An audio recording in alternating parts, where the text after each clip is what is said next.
today we have something kind of neat. I was able to poke and prod Ryan Sage a little bit and get you guys some savings on some cool merch. So use code podcast23 at checkout. Save yourself 20% on any FD merch. You can, hats, shirts, lanyards, whatever it is.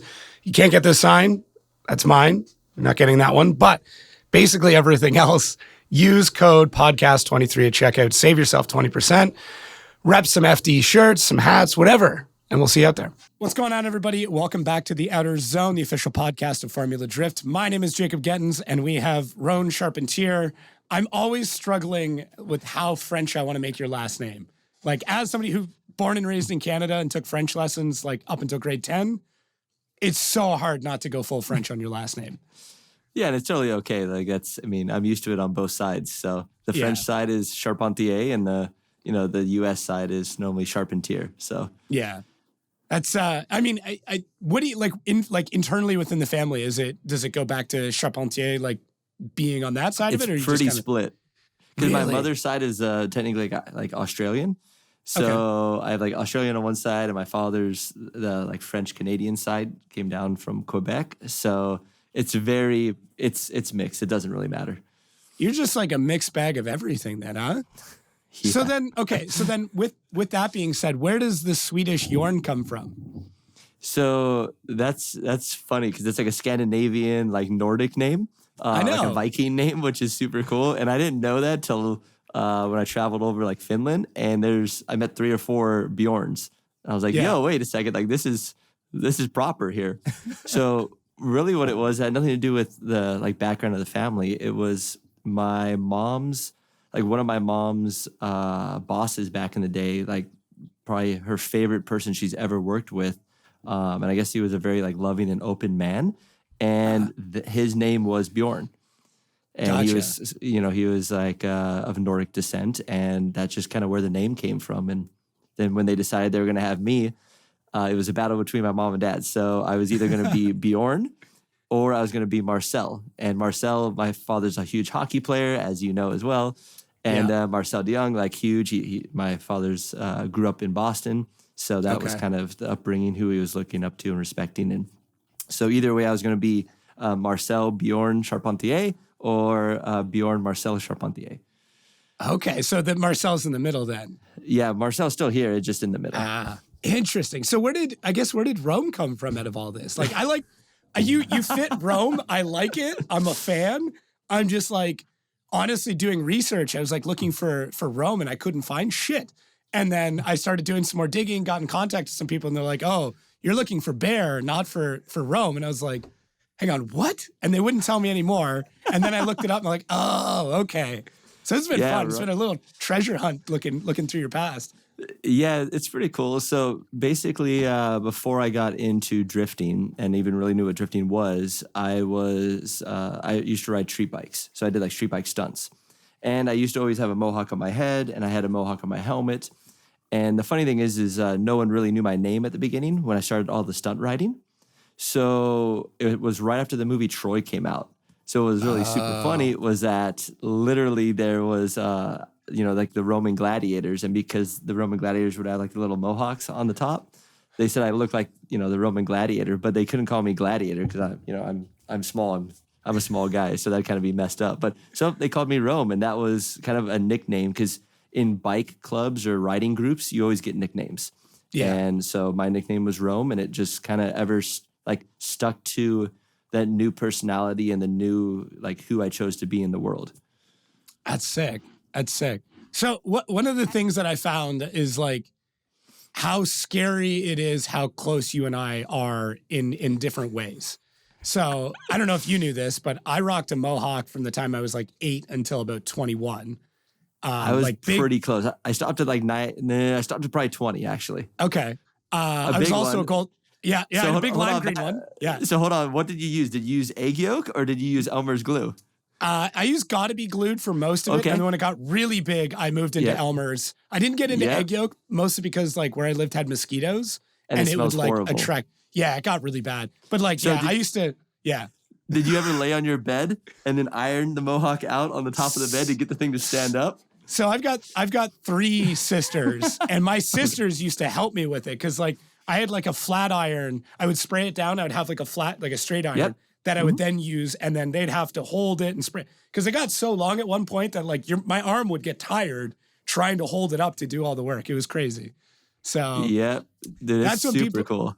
When people joke about now with the hat, I'm like, listen, people have been staring at my head since I was 9 years old. I'm totally ready for this. Yeah, so, that no big deal. So that's super, super cool too. And I mean, I used to grow up listening to a lot of punk rock bands. So I remember like the Distillers, I met Brody for the first time, which is the lead singer. And she would have a huge mohawk, but as soon as she'd come off stage, she'd fold it down. So it looks like she has normal hair. But then she stands it up and it's just all like shaved. And this is back, this is like early 2000s. Yeah. So this is kind of a different time to have that big of a mohawk. So it's pretty cool. I was like, in that time I was like listening to like the Johnstones, kind of more in the ska area, and then like the Casualties being like, the hardcore stuff, and then like stuff in between like Fugazi, which is like DC post-punk. And anyways, yes, big punk and metal guy here. That's my go-to. We're both goaltenders in hockey, which is crazy. We learned that the other day. Yeah, because I started at 4.5 playing ice hockey as a goalie. Yeah, I was about the same. I was a goalie, I think, at like 7 or 8, and my dad just started crying because he realized how expensive it was going to be. My dad's a left-hand, left-wing defenseman. So he thought I was going to either play defense or a forward or something. And I was like, I want to be goalie. And he's like, why? Like, why would you ever want to be goalie? And I don't know. I was like, that's what I want to do. He's like, okay, I guess. So I use like the rinks, like rental pads down in Mira Mesa, and that's what I started on. And they're so big. Like I remember trying to skate the first time on them. I'm like, how do we even move in this thing? I just stand there. And then so funny thing, that's how I got my lucky number of 17. Because you know how you start out, the smallest player has jersey 1, and then it goes all the way up to like 15 and 16, and then the first goalie number in mini mites was 17, and then the next one was 18. So I was the first goalie, which was number 17, because it was the biggest jersey they had. Interesting. That's funny. So my number's always been 13, and it was either 13 or 1 goaltender, and then I played D for a while. So yeah. And then to add to this, I once had, and I kind of got known for having an entire chalkboard car. And then I'm looking through and realized you had a chalkboard BMW. I'm like, what is happening? So my next door neighbor does a lot of stuff with like underprivileged families and kids, especially down in LA. So I bring the race car out like once or twice a year, sometimes 3 times a year, but I bring the car out and the hood out and let the kids draw on the hood. And then we go drive, at that time, Pro-Am. But I drive Pro-Am and the kids got to see it, like, pictures and photos of it on the race car. So they get to draw on it and just be part of our program. It was super cool. Yeah, I did something similar. I used to hire artists and like, not quite as charitable as yours, but I'd hire artists to come out and do like murals all over the car, like car shows. And like there'd be like this live art show going on at the car show. So yeah, it's funny. It was just so weird seeing that. Like, I was like, yes. So not going to tell you what we're going to do, but you'll see it next week. We are releasing something that goes not that extreme, but it's something super cool that we'll have setup livery designed for Irwindale. That's so cool. It'll just be a modified version of our livery. Nice. That's awesome. So, yeah, it's been fun. It's been fun doing digging. So, it's been cool. And then we got to do that announcing thing. That was pretty cool together. Yeah, Lake Erie Speedway. That was that this year? I think it was last year, wasn't it? Have no idea. The time is it was cool though. Blending. Yeah, it was a lot of fun. I mean, you picked up behind the mic pretty quick, so I wasn't. I was pretty comfortable. I was just like, oh shit, like he knows what he's doing. We're good. The weird part is that you can't hear yourself there, and you don't know, and then there's like a 30-second delay of when you hear it out there. So it's really weird. Can you run over yourself listening to yourself like background? Yeah, they've got that fixed now. Like I've done a couple more announcing things there, and I'm like, guys, like here's what we're gonna do moving forward. So they've got like headsets now, so it's all set. But yeah, no, it was cool that you came out. I know you drove a bunch of different guys' cars there, so helped set up with the track layout too, which was really sweet because that was a great layout.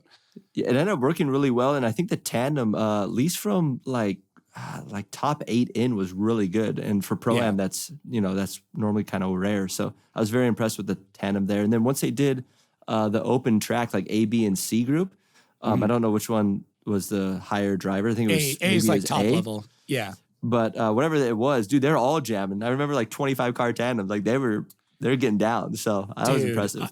I've said it so many times that like Lake Erie is going to be like one of like it's. I'm obviously biased because like I'm right, like it's local-ish to me. It's like 4 hours out, but like the amount of talent that I've seen come out of there so quickly for like a track that had, I would say like 3 years ago, like just before COVID, like it was like 30, 40 cars. Now it's like 180 and it sells out in like 2-3 hours. Like, and then there's a waiting list. Yeah, it's great. Like, so I'm waiting. They just wrapped up their pro-am. I can't remember who got, I think it was Alan Boss that got his pro spec license. So yeah, I believe so. I'm not sure though. But yeah. He's a great driver. I drove with him a couple times now. Yeah. Him and his teammate. Yeah, Casey Rodriguez, I think. Yes, he's also a super talented driver, both of them. Yeah, Yeet Fleet. Yeah, I guess. Yeah, that was them. I remember. I was trying to read like Yeet. You're like, no, Yeet. I'm like, okay. Something the kids say, man. Like, all right, no worries. So I want to get your kind of history on drifting because you started relatively late, all things considered. Considering where you're at now, I mean, it's been a pretty short tenure to get here. So from my understanding, it all starts with an AE86, which is a great place to start. Yes and no. It started and kind of finished with that, but yes. So I had an 8.6 a long time because I like to drive kind of like the mountain roads. So I bought the 8.6. I probably had it for like 10 or 11 years. And it was a blacktop 20 valve, open diff. And someone asked me like, hey man, you should bring the car out. Like, let's go drift. I think it was actually Andrew Goodluck. He's another Corolla driver from down here. And he's, because I met him in the canyons, in the mountains, and him and then RJ, which RJ is from a Big Duck Club. Yep. So I met both of them in Glendora Mountain Road. And they're like, hey man, like you should come to a drift event called All-Star Bash. I'm like, okay, I'm down. So we went to All-Star Bash. I still have the banner in my garage. So it's 2016 All-Star Bash. And I was like, okay, I'm going to try and drift because I didn't really drift the car. I didn't know that the diff had to be welded. So it was an open diff Corolla. And I was like, all right, this is going to be awesome. I'm going to go. Like, this is going to be super cool. So I went to the track day. And it was funny because to my right was RJ. And I met him like 3 times in my life. 4 or 5 years apart, just randomly out of the blue and then randomly out of the blue again and then like randomly out of the blue. So me and him have always like met throughout time. And then on the other side was, which I didn't know at the time, but it was Nikki and Daryl Priono, which were technically my spotter and my crew chief. But I didn't know that that's who they were. They just were these 2 guys that drove a BMW and with an LS in it. I was like, that's super cool. And all of a sudden I hear someone yell like, hey, Rome.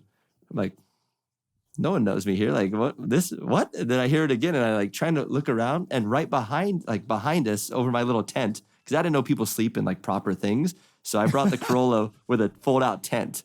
Yeah, I froze. Horrible idea. Don't go to Willow Springs in the winter in a tent. That's not a good idea. I almost blew away too, but that's another part of the story. So I hear someone yelling at me and I pop my head up over. And I still can't see the person, but it's like a green and yellow BMW E36 that I found out later is LS Turbo. And I found out his name is Jeff Groff. Well, I've known Groff because I used to do like professional stunt shows with Groff 4 or 5 years ago. So I've known Groff for like 15 years.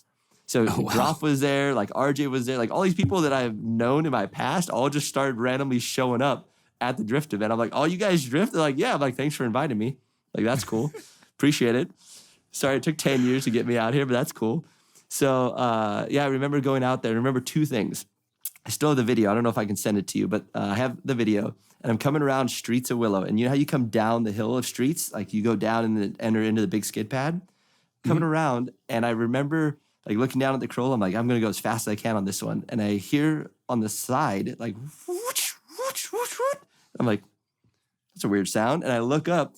And it's Forrest. And Forrest passes me like, I'm probably doing 40, like 40, 41, 42, 43. And Forrest passes me probably 80 miles an hour. One big flick Manji snaps and then just connects the whole entire front straightaway of streets.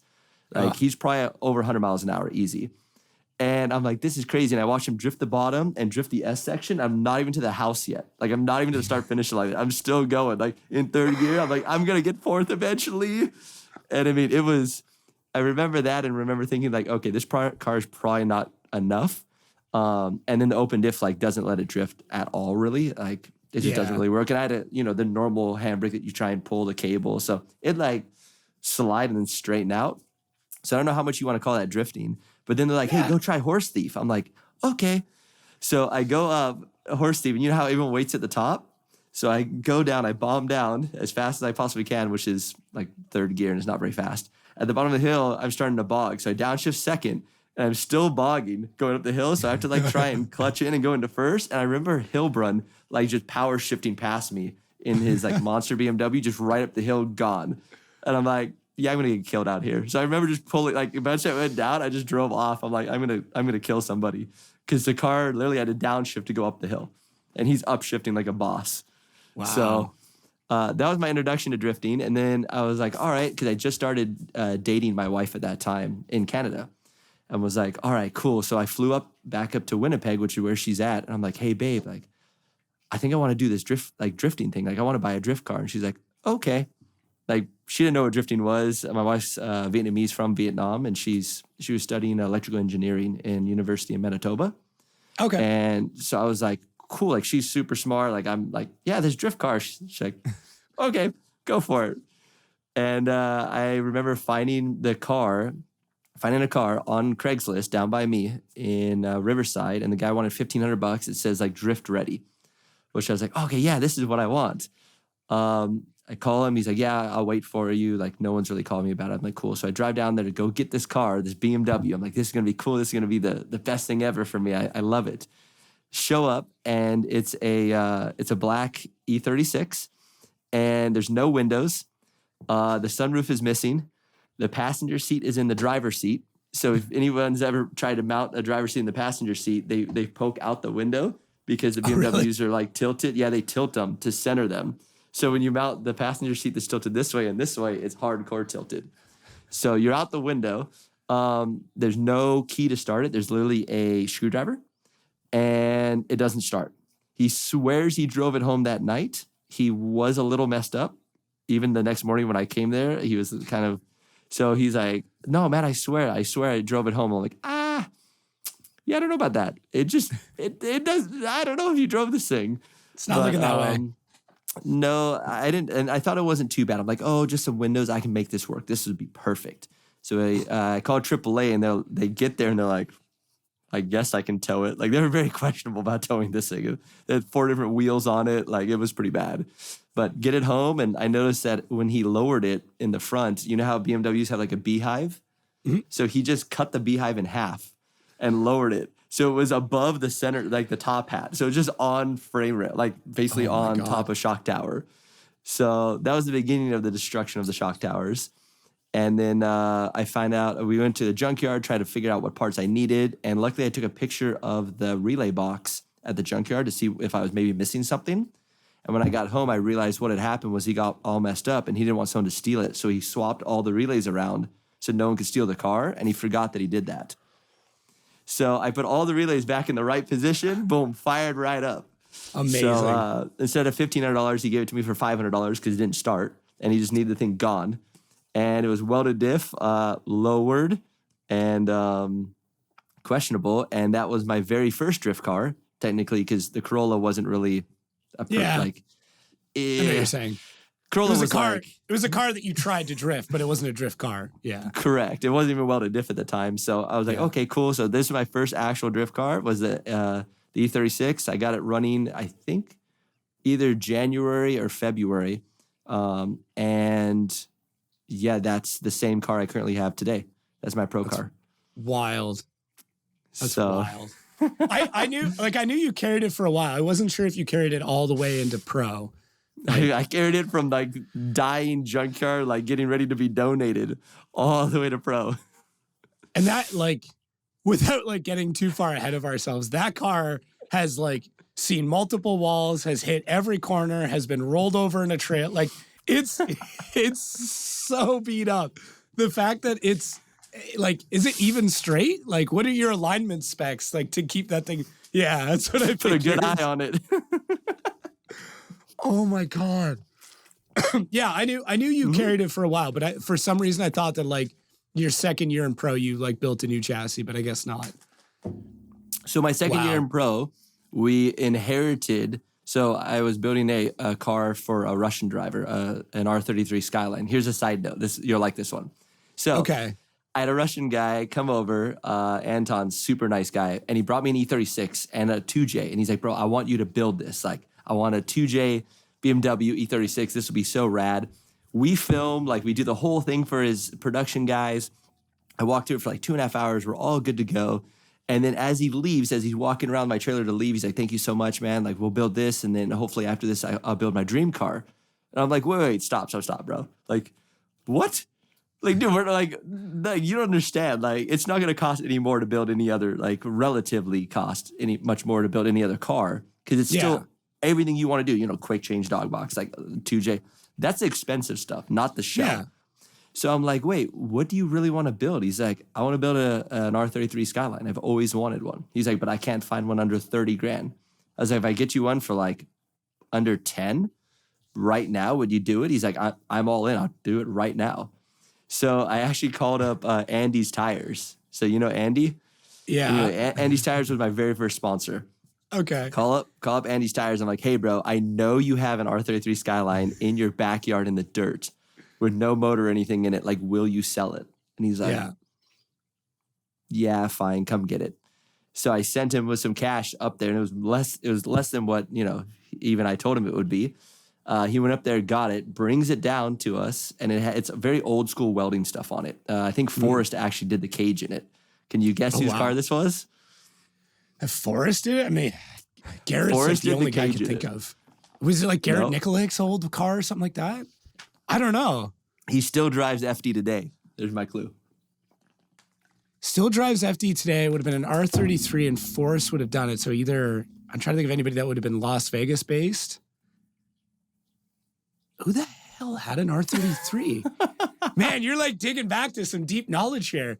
Jeff Jones had an S14. I used to do stunt shows for these guys when they were drifting these cars. That's how I know them. Stunt shows for drifting for these guys. Man, I don't know. I got nothing. I'm going to kick myself. Yeah, because as soon as I tell you, you're like, oh, no. So it's Literal's old R33. Oh, shit. I was talking to him today, too. He's going to kill me. So Literal's old R33 showed up at my house to get built with a 2J in it. With a 2J in it.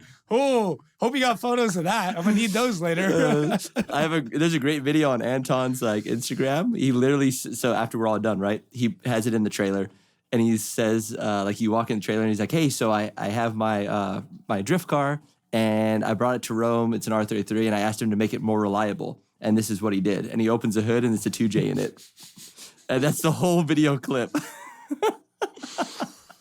Oh man. Well, that's Anton throwing shade. That's not you throwing shade. So we're good. We're in the clear. I just thought it was funny. I was like, oh, jeez. And that was right when like the Rad Dam, like the whole thing was going on. It was perfect timing. That was so great when that was going on. I loved it. Because like Ryan, I really didn't think Ryan cared. He was just like, no, I'm here for the memes, man. Like, I'll just I don't think either one of them cared. I think it just got crazy out of hand and they just fed it. They did. Yeah. I think they both, like, there was probably like a private DM where like, are you cool if we keep going? And it's like, yep. I'm like, all right, let's go. And then, because why wouldn't you, right? Like, it built so much attention. It was very proper. From the marketing perspective, nothing could be better. Like, that's like so well done. Yeah. I should have known. I was like trying to dig too deep. I should have went surface level, but yeah. Yeah. That's funny. I think Andy was probably one of Ryan's first sponsors also. Right. Yeah, because that would have been way, way back. Damn. Okay. Way back. Like before I knew what drifting was. Yeah. So. Yeah. Which is funny because like when I spoke to Odie, it turns out that Ryan literal got Odie into drifting. And I'm like, what? Like drift buffet time, like way back in the day. Yeah. Like end of 90s. Like before I had a license. Yeah, and it's funny because like if you look at Ryan, like I don't know how old Ryan is, but I always think him and I are like the same age, at like 32, 33 area. But I think he's older than that. He just doesn't care and doesn't age. So I think that's what it is. He could be like 50 and I'd have no idea.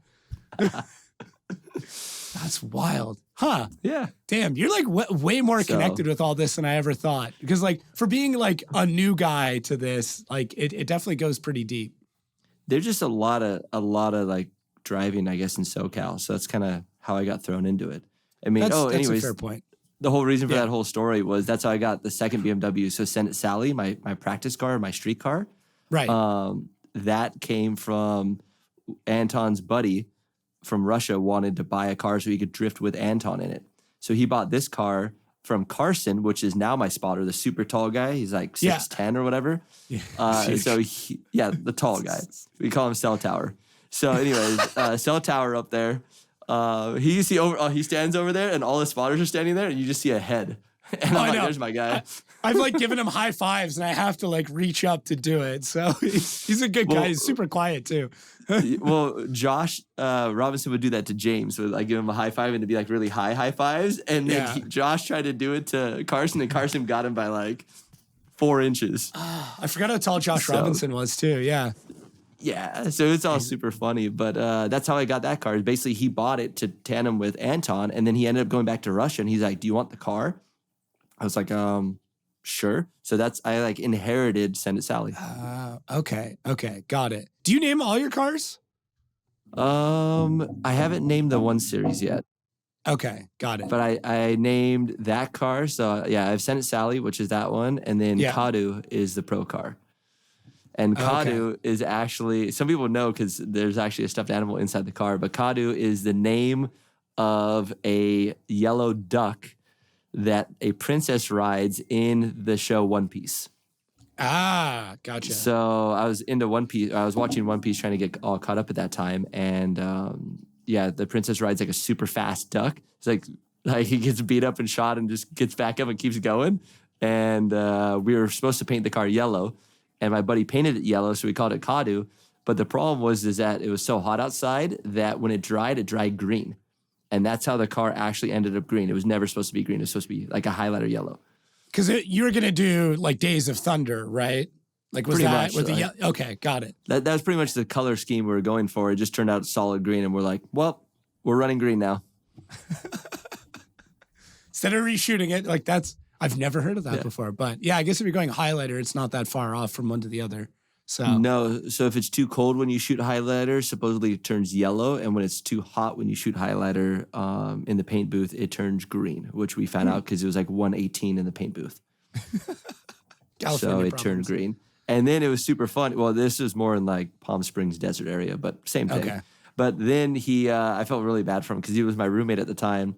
He didn't want to scratch the hood or leave any marks, so he left the hood pin clamps and the hood pins off. And when he drove it down the street to like go to the other place, the hood came up and smashed the windshield and folded up the hood and everything. So that's why we really never had a green hood. We had the chalkboard hood because literally the brand new hood got destroyed immediately. And then we went to a black roof because the black roof could hide all the messed up roofs. Yeah, of course, yeah. Hides all the dents from hood flipping. Yeah. I feel like it's a rite of passage to have a drift car have its hood flip up. Like I've had it happen this weekend. Really? At Hot Pit? Yeah, at Hot Pit, 2 of them. It was bad. Don Boline went whack, and then pulled over, and then Brewski went whack in the lead, and he just sent it. He just continued to drive, and then it literally it broke off and then took off over the fence. So, yeah, it was pretty crazy for sure. I'm not shocked by Brewski doing that at all. Like that he just doesn't seem like he would care at all. He's just like, yeah, okay. I don't have to look forward anyways. I just have to look sideways. So, yeah, it's good. He's a hell of a driver. Also, he's super talented. He's a weapon of a driver. I'm still like, I know he's talked about not moving up to pro a couple of times, but like I would still like to see him do it. I think he's got. I mean, the last couple of this last season wasn't amazing, but I still think he has the ability to do it. And once he makes that jump, I mean, you of all people know, like your driving escalates when you start driving with the pro guys. Like it has to. Yeah. My first year, I never made it out of top 32. I saw Vaughn 6 times in 1 year. Yeah, in top 32. That'll humble you real quick, huh? Never made it past it. But I one more timed him every single time. I had 6 one more times. We won like the most one more times. And it was all me and Vaughn. Was your first year on Federal as well? I was on Federal. So my first year was a pretty messed up year. That was that COVID year, which was like half whatever of, you or can quarter to of drive. a year, or like half a year. And like some drivers showed up, some we didn't have some driver. It was, I don't know if you want to even call that a year. Like it was very wacky. It was a weird year. It's like an three asterisk. tracks. Yeah, it was like three tracks, like double date, and then like they added a fourth track at the end. Like, okay, we'll do it. And I mean, I know why they did it, and it totally made sense. And I'm super grateful that they did, because if not, like we wouldn't have done anything, and that would have been super boring. So I'm glad that they did, but it was, it was a struggle for us. So that year I ran federal, and then the next year, which was last year, we also ran federal. You're the only person I've ever seen, like, and this is nothing like against federal in particular, but they definitely were the, like, I don't want to like ever hate on somebody that helps support the sport, but they were somebody has to be the least competitive, and they were the least competitive. But somehow you milked so much performance out of those tires where no one else could. And like, I remember Utah last year, I was filming and there were chunks coming off in the last corner. And like, I could see you riding out on sparks across the line. Mm-hmm. I'm like, that dude got every penny out of those tires. That's probably the first lap too. It might have been. Yeah. Yeah. I mean, a lot of times I didn't make a second lap. Were you just like towing the car in like crazy to just try and get the bite out of them? Like, what did you do to make it happen? So I made sure that like wheel speed and track speed, actual speed was very, very close, which if anyone has ever drove really close, it's very hard to keep the car spinning. Yeah. But like keep the wheel spinning so you don't die. Because if you grip up, you just off track. Yeah. But there's not enough grip in the tire at the time to have that happen. So I was like barely overpowering the tire the whole track, and I was keeping wheel speed really low. I wasn't warming them up in the burnout box, and I wouldn't load the tire. So when you throw the car in, like if there's like a gyroscope that like swings, I basically would not rely on the tire to change my direction. I'd basically start changing direction and then lay on throttle. So I basically lengthened my gas pedal to make it really long throw, so I could slowly pedal on. Because the Magnuson blower, like normally when you hit it, it's full power. It makes like 960 foot-pounds of torque before 3,000. Like it's ridiculous power. So we basically changed it to the biggest pulley to slow the blower down as much as we can. And we legitimately drove last year on about 620 to 680 horsepower the whole year. Okay. Because the tires couldn't handle it. So we had to make sure, it was more important for us to make 2 laps than it was to be super fast, because like super fast didn't work. Yeah. So certain tracks, like small tracks, I could drive okay, but I mean, Chelsea like school bus gapped me in Seattle. I mean, just God, I don't even know if we were on the same lap anymore. Like, back in the day, like 04 when drifting started, they have to zoom out so far. And like they're both on the bank, and the thing like can't zoom out any farther, and the guy's like trying to go. That's having to like decide.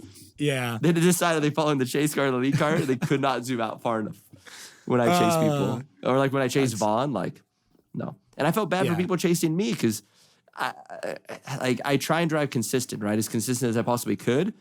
But I had no idea how much tire I was going to have left by the time I entered, even the first turn sometimes. So it was quite though. It's quite questionable. Yeah, I mean, I'm sure the jump now to the Vitors or Vitor, however you want to pronounce it, has been crazy. Like when those first came out, I know there's like drivers who want me to stop talking about how good they are, because like they're good tires, but like. So they are, but they're not magical. Like no. Like, but like have you ran on a Nitto? I mean, bro, like those are magic. Yeah, there's a different scenario going on, but it's also the size of the tire, and I feel like they're pretty competitive all the way around. Now, a lot of people said I was super fast, but you have to keep in mind I came from a very, very, very slow tire. So for me to be fast, like it could have been 5% better or 1% better, and it would have been fast. But I was only fast at certain tracks that I had dialed in. Like Long Beach, I was quick on, and that's what everyone said. Like I had a lot of pace, but it wasn't like magical pace. It just, I had to spend so much time carrying so much momentum on the old tires that once I threw new tires on the same chassis setup, the chassis was fast. So also this year, because I went to the aluminum block, I was able to lose 100 pounds out of the front. So losing 100 pounds and being able to make 2 laps are two huge, like, that's a win for me. From what it seems like, they seem like very consistent throughout temperature ranges that like, just like watching how, and please correct me if I'm wrong or if you have more input. No. Obviously, you're driving the car. I'm just an armchair quarterback here. But like, it looks like they hold the heat really, really well. Because like where I've seen delays between first run and second run, the guys on the Vitors are able to launch really, really well, whereas other tires seem to maybe drop the temperature really quick and lose that stickiness. Whereas the Vitors seem to hold it for a longer period of time. Like even seeing the cars come back into the pits, how hot those tires still look, but still holding together. So we did have problems with delaminating. All of us, and I don't think it was just Vitor. I think all drivers in general were hardcore struggling in Utah. Yeah. Like we could not, we basically could not figure. It was we could not too. figure out how to get 2 laps out of the tires. I mean, yeah. So I ran a pretty high wheel speed, well, a normal wheel speed for Utah when we were in practice. And my first lap, I run a lap, I come back, and I'm like, cool, am I good to go out? And they're like, no, we got to change tires. And I'm like, were those scrubs? And they're like, no, they were brand new. And I was all the way down to cables on my first lap, on my first pass. And was like, oh, this is going to be bad. Like, I can't even make 1 lap out of them. So we just had to keep going down in wheel speed until we finally got the things to work. So, and all the drivers are battling something different. Like the Nittos have their plus and minuses, like Vitor have their plus and minuses, GT has their plus and minuses, Kenda has their plus and minuses. I mean, I was trying to figure that out, but I mean, and all the tire manufacturers are honestly trying to make the tires better. Like they legitimately are. And the part that was really sad about Federal, not to go back, but the part that's sad about Federal was that they had a really, really, really good tire. Like it actually worked. And then the factory burned down. And then ever since then, the tires would delaminate, they would come apart, and you get batches of them. And we wouldn't even know what batches we are. Like I got so good at knowing, like I look at the stamp date on the manufacturer date, and there's certain numbers I'd avoid. And certain ones I knew I could possibly get. Like I had a higher chance of getting 2 laps out of these than I would out of those. So I'd save certain numbers and be like, all right, these ones are for top 4. Like save these. These ones we can run in top 8. These ones I don't know if we can run in qualifying. These ones we can run. And it's funny because I went to LS Fest East, and out there you run 2 laps back to back, and literally delaminated on entry on the first lap, and I did not qualify. I double zeroed. Like I did not qualify in LS Fest. I could not put a lap together. That's crazy. It's you just it's kind of a gamble back then. So I'm super, super happy on the Vitors because they're much more confident to get 2 laps out of them. But like you said, you know how they get a lot of heat in them. Any tire, once it gets to a certain temperature range, they actually come apart because that's like the level that they're glued at. So the problem with the Vitors is you can overheat them. So if you notice, I won't spend a lot of time in the burnout box. I just kind of scrub them in a little bit in the rear, warm up the fronts, send it. So, and then other tires like the Nittos, if you watch them, they do like a 4-minute burnout basically. I know they only have 30 seconds, but they do a huge burnout because they have to get through a layer of like release molding, release compound. Agent. And once they get through the release compound, then they're sticky and they're good. But if you've ever seen them launch, too. Yeah, because in the burnout box, they're turning, they like spin around. Yeah. And they have zero traction. And then once they kind of get it grippy, they'll go. But if you ever try and launch the Nittos super cold, they don't go anywhere. Nothing. Nothing. Like just absolutely nothing. So every tire, that's what's like good about trying to stay with the same tire over and over and running it consistently, is because you know the characteristics of that tire. So as I'm coaching a lot of the Pro-Am drivers or even some of the pro drivers that are jumping up, they're like, what can I do to be, more consistent? And I said, run the same tire. I don't care if it's a cheap tire. I don't care if it's like whatever it is, just consistently run the same tire. And that's what Taka told me when I was coming up. I'm like, what can I do? And he's like, just run the same tire. It doesn't matter what it is. It doesn't matter what size. But if you run the same tire, now you're not wasting laps trying to figure out tire pressure and figuring out how far the car is going to slide. You can literally just put a tire on and run it, and you know that the car works. Yeah, I think that's like some of the easiest advice to give anybody who's like trying to like just get better is just that tire consistency. Like you said, if they're cheap, if they're $60 tires, if you can still find those nowadays, I have no idea. Or if they're, R888s because you're a baller and just like flexing on everybody, like run the same set of tires every time whenever possible. Yeah. It saves so much time on the track, and it saves your guys a lot of time. You just set them at whatever that tire pressure. You're like, oh, set them at 24. You're good to go because you've already figured that out. So that's a huge thing for new drivers or pro-am drivers is to try and drive consistently on the same setup and the same tires. I mean, if you can do it, I mean, if you're really making a push from pro-am up to pro spec, like get on the GTs as soon as you can. Like the more time you can get on those, you're gonna run on them anyways. Yeah. Yeah. Like if that's your goal, if you're running pro-am and like you don't legitimately want to make that jump up, run whatever you feel like running. But like if that's your plan and the GT rule is still in place, you might as well start running what you're going to be running next year if everything goes well. So that's actually what we would do. So the guys who would win Pro-Am were on 123Ss. Those are magic tires though. That's different. That's witchcraft. So that's what's funny because people are like, oh, the Vitors they're cheater tires. They're so good. Dude, me and Kevin do tire testing. Like I've done actual tire testing with him just to see what the tire would do. Nowhere near a 123S. Nowhere near the Velino and nowhere near the 123S. The Velinos are a whole other category. And then if you go the SPs, dude, it tries to break your car. Like my 1,000 horsepower car lugged, like it would not go. And I all the way turned up makes like 1,070 to the wheels, and it lugged the car. Like, dude, it's like crazy. Seeing what the guys 265. Seeing what the guys do over in Europe, like, was such a just mind-altering experience. I was going around to pits and just sticking my thumbnail in tires for fun. Like, no idea who these guys are. And just like, what are these? Extremes, eh? Oh, okay. Like, Zaleski's on the Extremes, and he said they're really good. Like, do you know how they make them? No.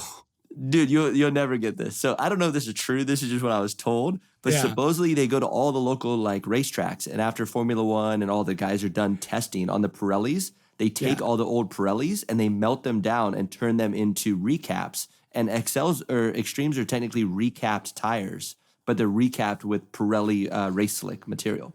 That would not shock me. Like, I'm actually curious, like when somebody is going to make like an affordable recap tire. Like, obviously we're talking about the Extremes. If this is all true, but like for a 205 or a guy's running a 215 or 235s or something. So we run recaps in Poland. That's all we run. Mm-hmm. I don't know why that hasn't made its way. That's all we run. And they're way cheaper. They're like, of course, $40 to $60 US. I think they just get such a bad rep. Like, people think like, oh, they're just going to delaminate. And I'm like, well, listen, treat your tires properly. Like, if your setup's right, if the track's got a water pit, like, if you're running a stock Z, like, why wouldn't you? If you're running a stock BMW, why wouldn't you? And delaminate compared to what? Exactly. Like, Dude. I'd rather delaminate a $40 tire than a $150 tire any day of the week.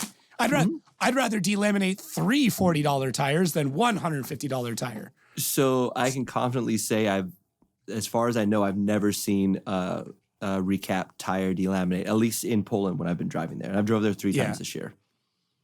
Yeah, we need to get to that too. I mean, your schedule is nuts. Like, I feel like we talk about like James Dean's schedule and Chelsea Denofa and all these guys, but like low key, you may still have one of the busiest schedules on the grid. I was going through your YouTube and I'm like, where haven't you been this year? Yeah, we've been a lot of places. So Japan is my next goal of destination. I really, really, really want to drive in Japan. That's like my next one. That's bucket list for any. That's on mine too. Like, don't worry. Yeah. So I mean, I've been there, which is crazy, but I've been there for stunt riding, and I did stunt shows for people at the multiplex that had the big like drift event in downtown Tokyo. So that was super cool. I got to experience it, but I want to be the driver's side, not the stunt riding side. Yeah. Well, soon. I mean, so you've done Poland this year. I mean, obviously hot pit, everything else going on in the US. Yeah. So New Zealand, Poland. Where else did I go? There's somewhere else I went. But you're still driving hot pit. Canada. Yep. I drive hot pit. Well, that one's over. But yeah, I drive a lot of events. Like we FD, drive. We drive probably. I don't think I've had a free weekend yet this year, and I probably drive 100 days a year. Which is all based off of the Chelsea Denofa advice of 50 days a year, which that's what he told me at SEMA. Year one. Yeah. Yeah, that was the goal. I'm like, oh, that's it? We'll figure it out. Yeah. And then 73 days later, you're like, okay, well, I've passed that. What do I do next? Yeah, it was pretty good. But I mean, you're a testament to that. Like you had only been driving a couple of years, go into, get your Pro 2 license. It was just 1 year Pro 2 and then into Pro. It was like 1 full year of Pro-Am. I had kind of a year in 17 of Pro-Am, but it was right. I didn't even have an LS the whole time. And then when I did swap, I had a 5.3. And I literally won my Pro-Am license with a 5.3 with a cam in it. Like, nice. It made 355 horsepower to the wheels. And that was super funny story. Didn't have any money at the time or anything to get a motor. And I was playing golf at the time, and I'd won a golf bag in a tournament. And a guy was coming over to get the golf bag, just a Callaway golf bag. And his son saw my RC cars, because I used to race RC cars when I was smaller. And his son's like, I want them. Like, Dad, like those. I want those cars. And I'm like, oh, they're kind of expensive. And jokingly, he's like, well, dude, what do you need? Like, can we trade something for him? And me jokingly was like, yeah, I need an LS for my drift car. And he's like, do you have an engine puller?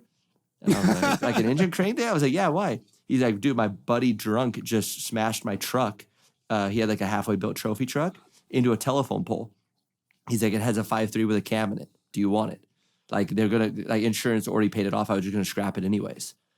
I was like, are you for real? Are you serious? He's like, yeah, like, come get it.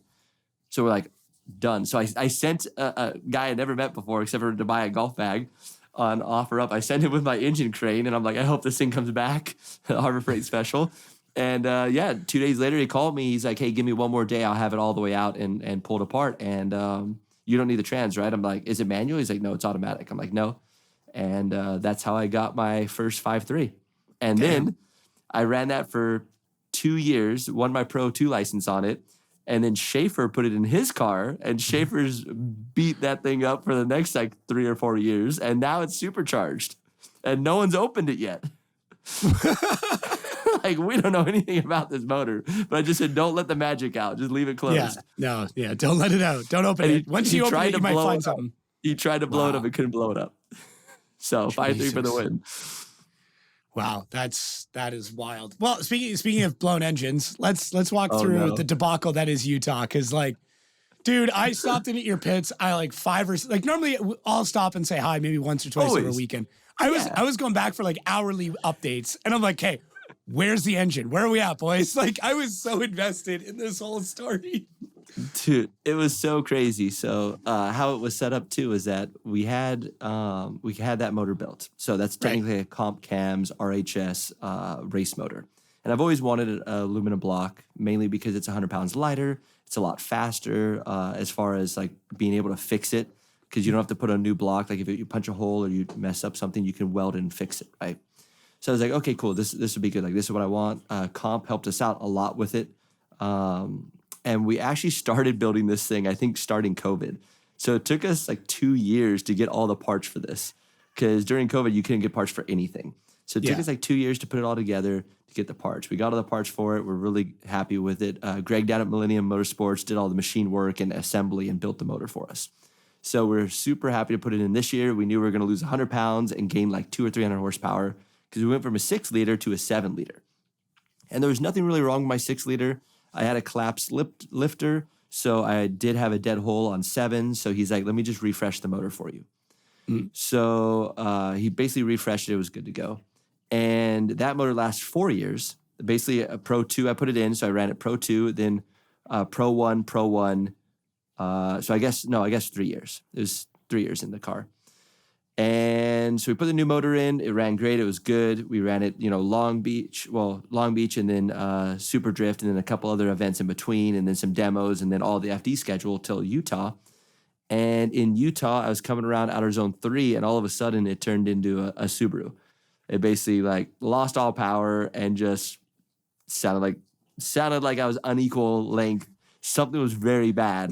And it fell on his face. And I'm like, guys, we're in trouble. So my guys pull a spark plug out, and the end of the spark plug is missing.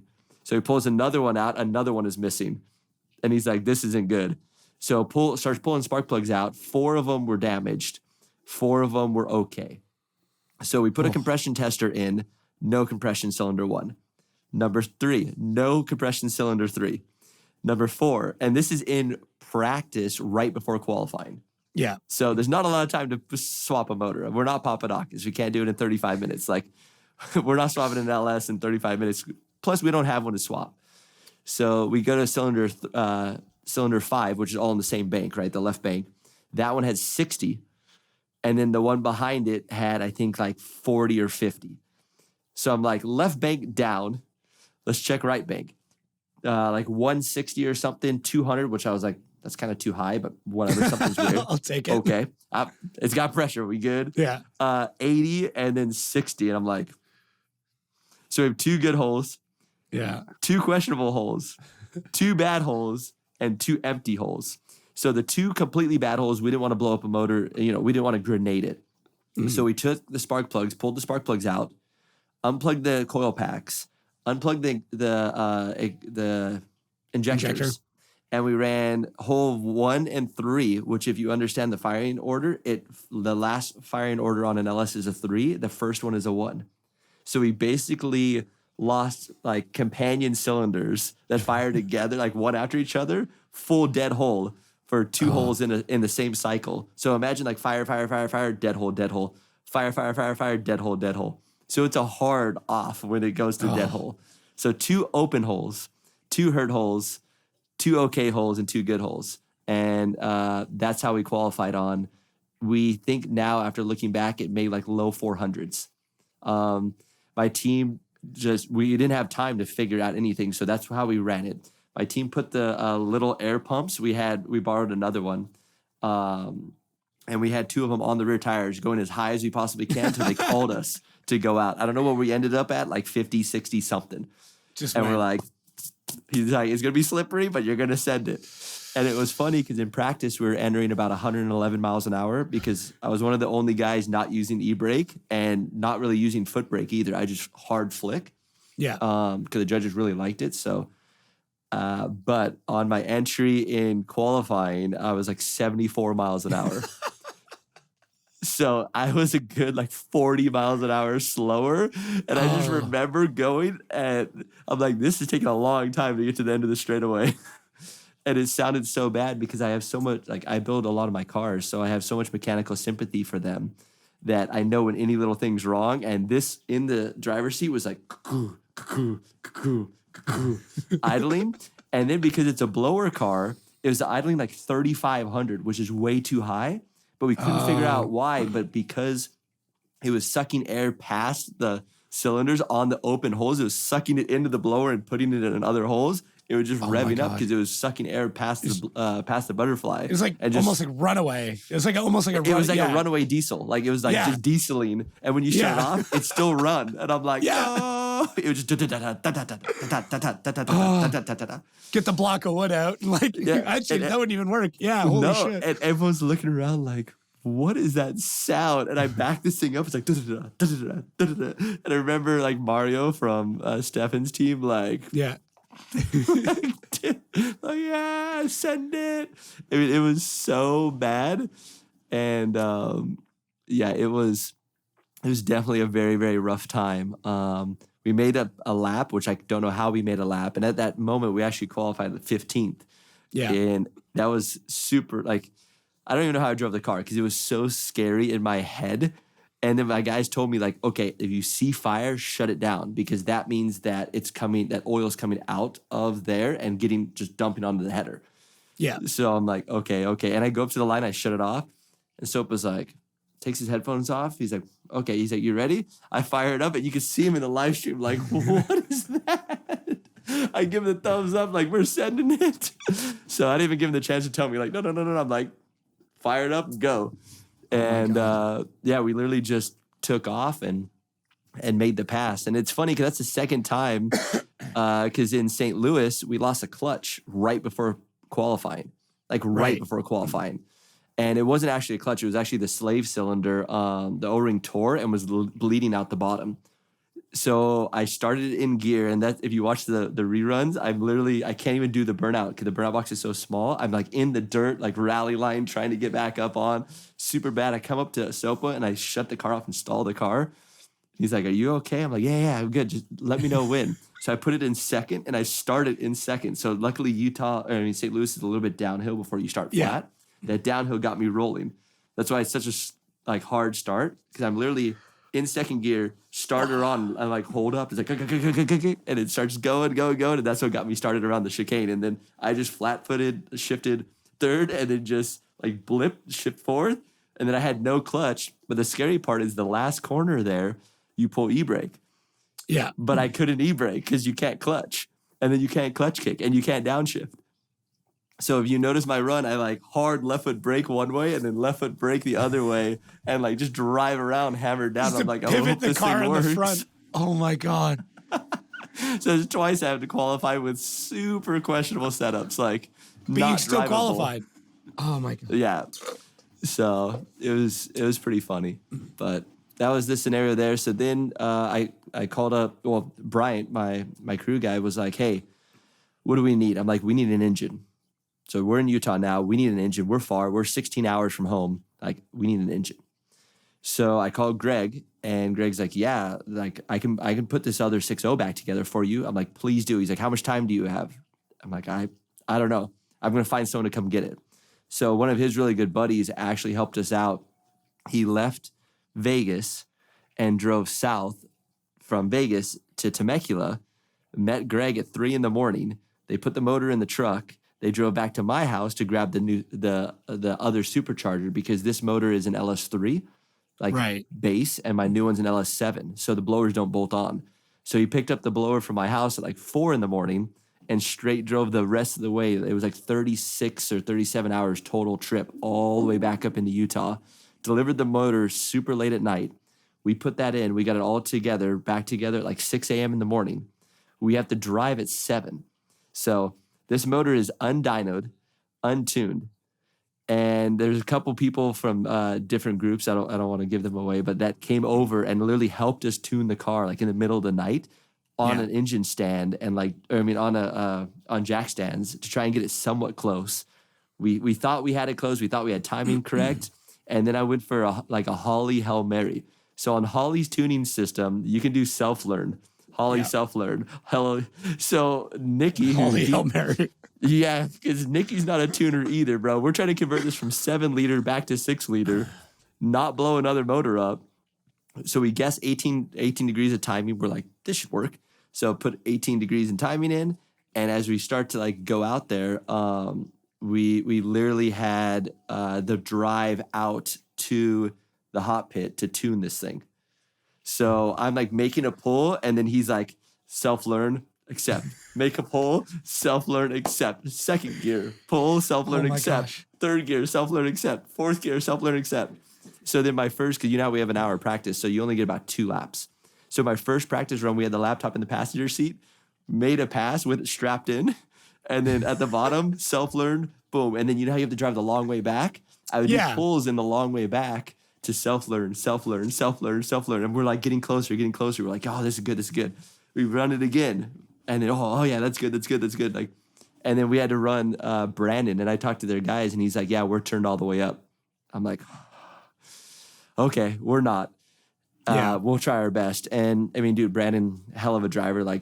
You're probably not going to beat him hurt. So it's we gave it a good run, a good try. But it's, it just wasn't enough. And we came back Monday, or I got back Sunday night, and Monday, my buddy Ish and Eric over at West Tech were like, hey, bring it over. Dude, just we'll get you dialed in. We'll tune it, no problem.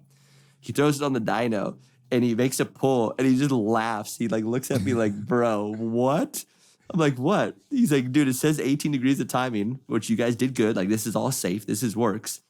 He's like, but look at the dyno number. It made 498 on the dyno. It makes the same. It the same as the Hurt 7-liter.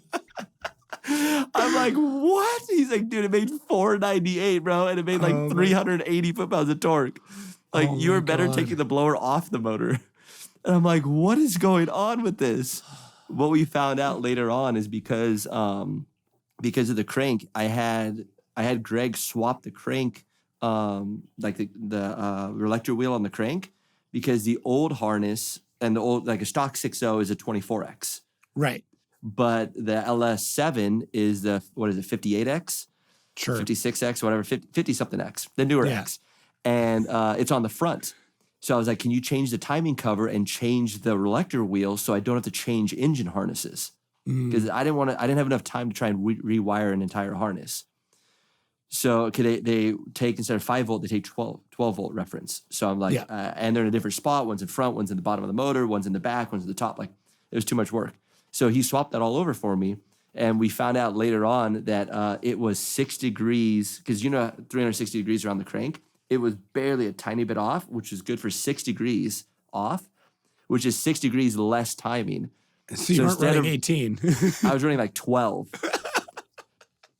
So we're like, oh no, because we have a baseline for the motor when we ran it before. So we're like, this thing should make like 8 something on the dyno, no problem. Yeah. So Ish is like, let me just power, what do you call it? You call it like power time it.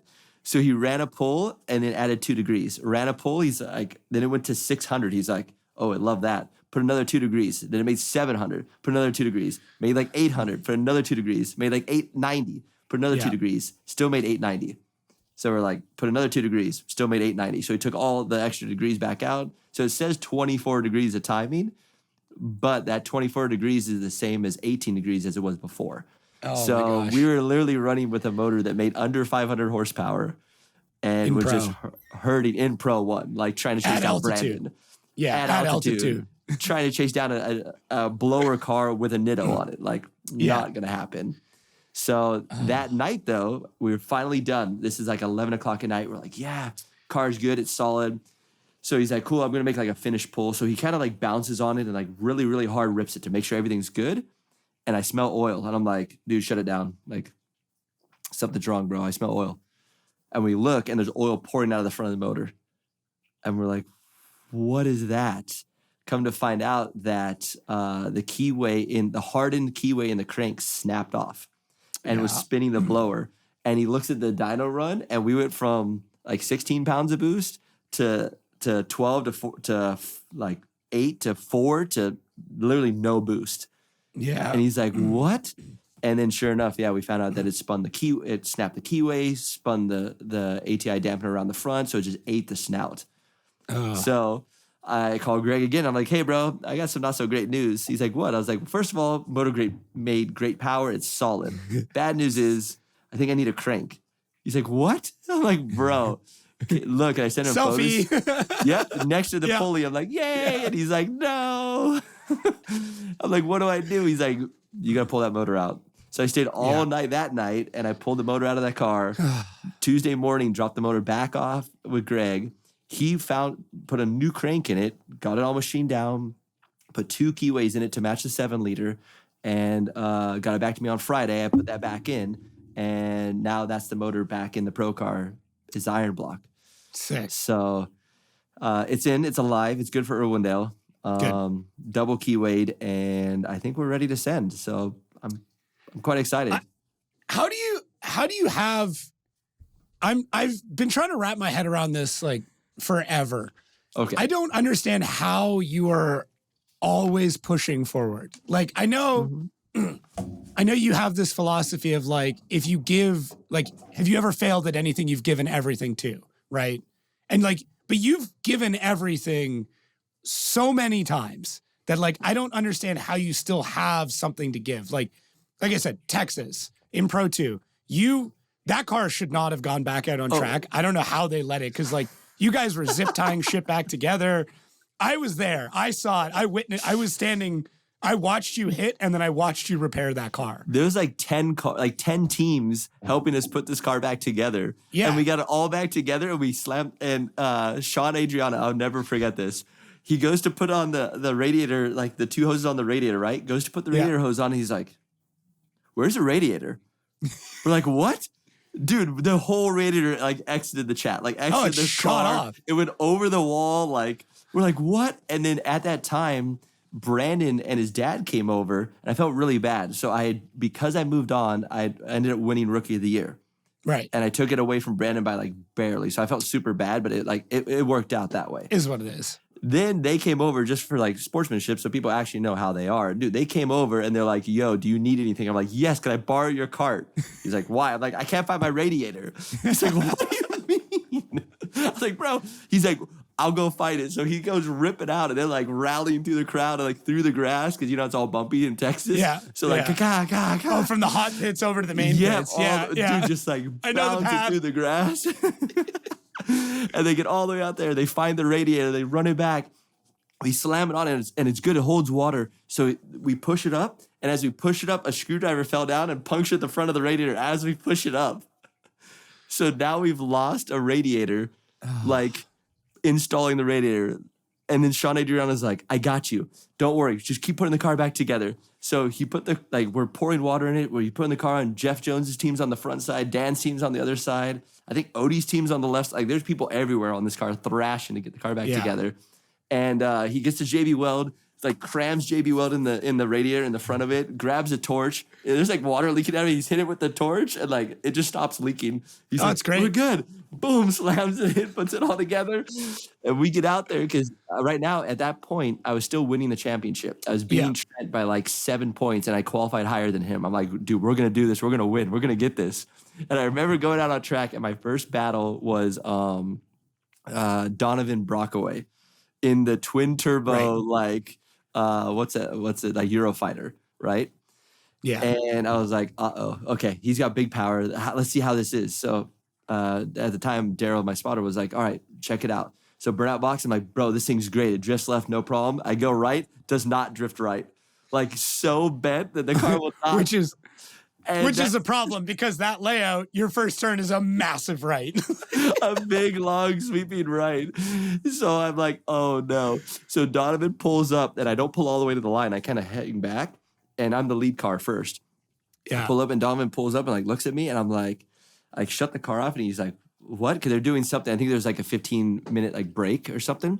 Oh, okay. So, or a 5-minute like commercial break. So I yell to him and he's like, what? And I get Sopa to come over. I'm like, hey man, let him know I'm not trying to mess with him. The car does not want to drift to the right. Give me space. Like, just please give me space. Because I was more worried about wadding up his car. My car already looked like wrecked dune buggy. I had no body panels. Like the shit was TI converted in the rear. Like taillights were zip tied to the radiator. Like it was bad. And he's like, are you sure? I'm like, dude, just trust me. Like I've never screwed you before. Like, just please give me room. And I'm glad he did because, dude, I initiated in and the thing's like, I look like a fishing lure. Like I'm sawing at the wheel. Like the thing's just fluttering around. I'm like, yeah. And it was okay. He was like staying with me. And then when we swapped, gone. Like, he made, I don't know, 1,600 horsepower. I couldn't even see that him. car was like, stupid. Yeah. Yeah. He just checked out. And I'm like, well, I'll see you on the other side. So I didn't get the win. No, but like to my point, like, okay, so we take that situation, which fantastic description because it was a beautiful day. Then, I mean, and there's probably stuff in between. 2020, your truck and trailer rolls over on the way to event at like 2 a.m. You still make it to the event. You somehow. Yeah. Like that was so here's something kind of funny. So my favorite quote is from a philosopher that I don't think even knows he's a philosopher. Okay. So that's why I like it so much. So Tyson in one of his interviews literally said like I remember this whole thing watching it as a kid and I remember the whole part of it. But basically it was something to the extent of the announcers are like, hey, like what happened? And I can't remember who he was fighting. I don't know if it was Mayweather or who it was for the championship. But he gets punched in the face and he gets knocked out, basically. He hits the mat and gets knocked out. He's all bleeding. And they're like, what happened? Like, what was the mindset? Like, how did you get back up and do it? Because he ended up going back up and winning. And he's like, well, I got punched in the mouth and I don't really know. He said, but in life, like, everyone has a plan. And then you get punched in the mouth. Hey everybody, Jacob here from the Formula Drift podcast. We have an awesome deal for you. So if you head over to shopfd.com and use coupon code podcast23, you're going to save 20% on any merch. So anything you can find on that website, use podcast23 at shopfd.com. Save yourself 20%. Hats, shirts, lanyards, whatever. Just use the code. Save yourself some money. So why not? Don't stop listening. Wait till the show's done. But then head over, shopfd.com, use podcast23. We'll see you guys out there. And he's like, once I hit the ground and like was bleeding out, only at that time could I really decide who I wanted to be. And he's like, at that moment, I wanted to be a champion. So I stood up and I knocked him out. And like, that's a very crazy mindset to wrap your head around. But that's very realistic. Like, we all have goals and dreams in our life. And most people, when they get punched in the mouth, like, oh, I'm going to go do this. Oh, this like bill hits or this financial thing happens or my transmission breaks or my truck, whatever it is, people give up. And I just kind of have known from getting punched so many times that like, okay, this is the punch in the mouth. Like I'm basically getting tested. Like, how bad do I want it? Because I'm either going to quit right now and this will be the end of it, or I'm going to make this happen. And that was kind of the truck and trailer thing. I mean, I had everything in that truck and trailer. And I mean, honestly, I couldn't even afford full coverage insurance on it. So when we flipped the truck and trailer, it was a full loss. I had nothing. And luckily, if you back up like 3 weeks, I had a guy that is a stunt driver. He hit me up. He's like, hey man, I know you don't know me. Taka recommended me to you. I want to propose to my fiance, and I would really love to be at like Willow Springs doing a little stunt driving thing, and then have you come out and have me and her stand in the middle and be like, hey, there, like have you drift around us, like come drift in and then drift around us, and then I want to propose to her. And I'm like, all right, like this would be super cool. Like, let's do this. And then that escalated. So it's like, hey, I'll do it without a door and I'll have the ring with me. And then I'll hand the box off to him behind his back, like as I'm drifting around him. And then he'll like propose to her. Like we did all this thing with a drone up top viewing the whole thing.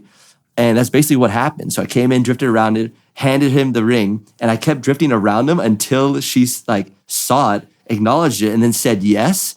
Like, cause he knelt down on one knee and she said yes. Once she said yes, I like peeled off and went away. And her whole family was there watching. Like her whole family like snuck up behind her. So I had to do a burnout long enough that she couldn't see what was going on. It was a really cool experience. Anyways, so I just did that for them because they asked like, will you help me? I'm like, yeah, let's go. And randomly, when we flipped the truck and trailer just outside of Gallup, New Mexico, which is the middle of nowhere, I get a phone call from him. He's like, yo, at like 6 a.m., yo, I saw what happened. I'm from Gallup. You'll have about 15 people on deck. My family's coming to help you. And like that was the deciding factor on us being able to pack up all the stuff off the freeway, find all the parts that were scattered down the side of the road, and get it all into a new trailer and move on.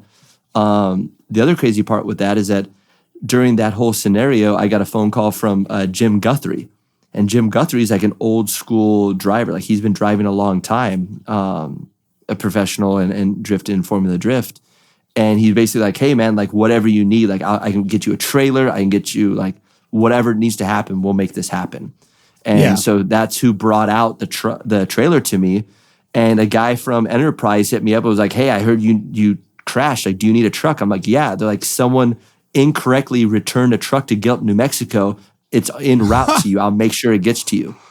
So just people from all over the place like found us, and that's how we got back on the road. But I was so committed at that time. Like we were literally talking to the tuner on how can I tune this thing for 91 and street drive it the other 1,600 miles. Jesus. So, level of commitment was 100%. We're going no matter what. Like it's just super. I mean, it's like, I feel like anybody who's in any great position has like a bucket of these stories. And the difference between the people who are in those great positions and everybody else is that they have these stories because they just figured it out. You know what I mean? Like everybody I've talked to, like I've had such an honor of like talking to, already some of the greatest in this sport. And they all have these insane stories of like the most ridiculous shit. But the difference is those people just kept going. They figured it out. They kept pushing. And like, that's what, like talking to you about it, you and I kind of came up at a similar time. Like I was working with Sexsmith and Pro 2 at the time. So like, we kind of both moved up in our careers at a similar time. So I've got to like experience it firsthand, which is super cool, but also like, devastating and inspiring at the same time. Cause I'm like, holy shit, Rome, like how many times are you going to get hit, man? But like you said, you're like, I got punched in the mouth, but then the difference is I got up and kept going. I didn't just, lay back down and say it's over. Well, and it was just a full team effort. Like I've basically had the same people on my team from the beginning. And the crazier part is when that happened, like we crashed, right? And I had already drove 16 hours. My wife had been driving about 2 hours when it happened. And she was like we had to keep going. Well, I couldn't because I was knocked out and like concussion. So I was kind of seeing stars. And Carson, my tall guy, cell tower, he was so tall that even though he had the seatbelt on, he still smashed the front window and like split his head open and was bleeding from there. So he couldn't really drive either. So she got back in the car and drove another like 8.5 hours after the whole like traumatic flipping of a truck and trailer. So she was really like the rock star on that one that got us back going and allowed us to fully get there.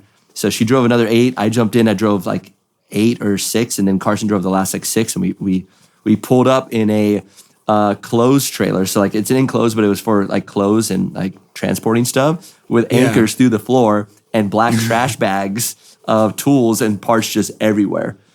And it was probably one of the coolest feelings to show up there because I remember calling Kevin and be like, hey man, is there any way I can move my tech appointment? And he's like, bro, if you make it, I'll tech you whenever you want.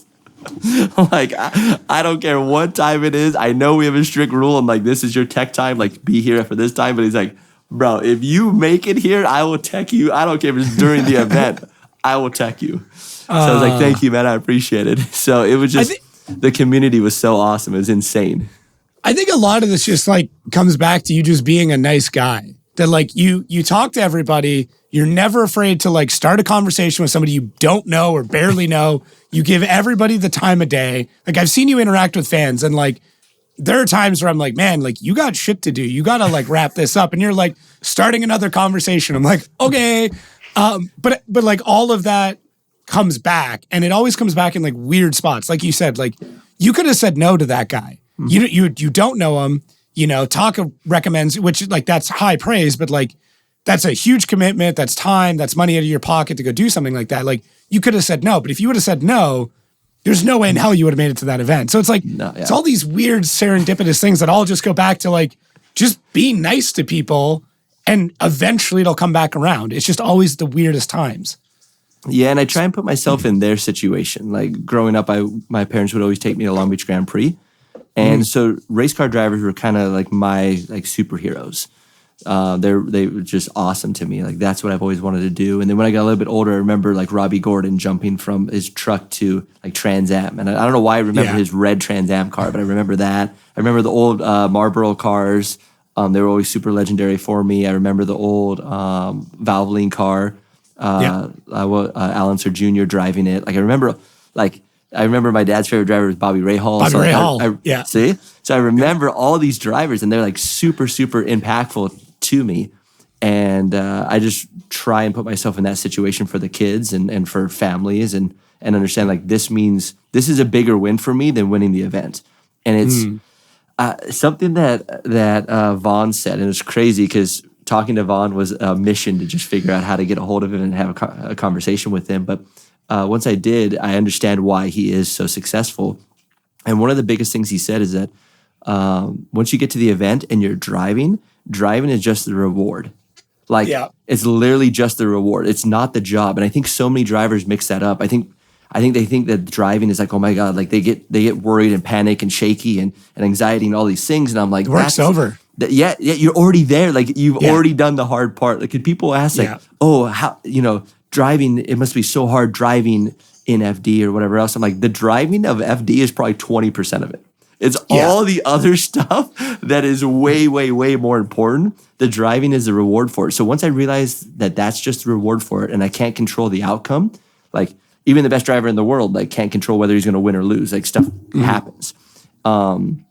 So if you can choose what would be a win for you and your team that maybe isn't actually first place on the podium at the end of the weekend, then all of a sudden how you take it on as more like a professional side, and it becomes extremely fun.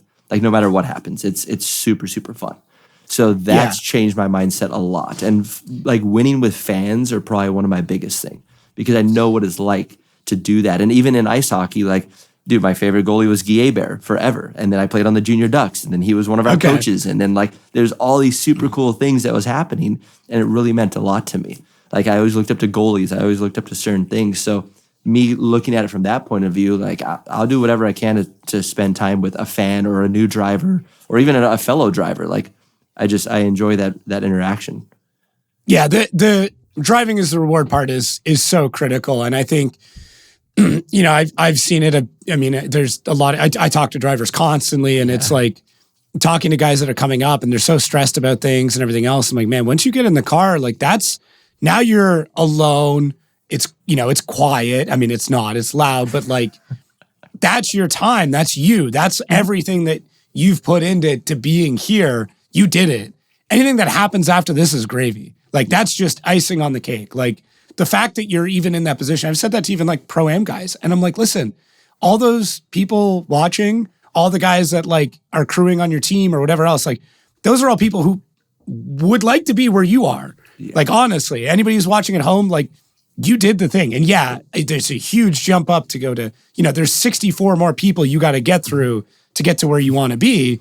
But they're, similar. Like you want to be there, you're going to get there and then forget that, last year you're in the position that you were pushing so hard to be in. Yeah. Like I've had to say that to so many drivers now, like even at the pro level where I'm like, how often do you sit back and think like, holy shit, like I did it with James Dean and it was kind of a cool opportunity because I'm like, how often do you think of like, arguably you're the greatest drifter of all time. Like I would agree.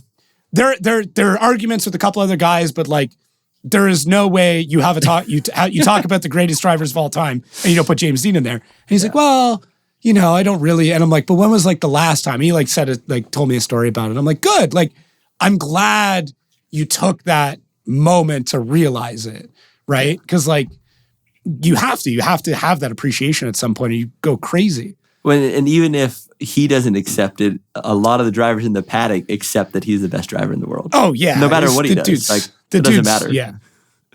Like I said, there's a few guys you could argue. I mean, of our era of right now. Oh, of course, it's real hard to say anybody else. Yeah, there's some great, phenomenal drivers, but like overall, it's. I mean, funny thing. So that's where else I spent some time in Ireland this year as well. Right. Dave Egan asked me to come out and hang out with drift games and all that, and I remember.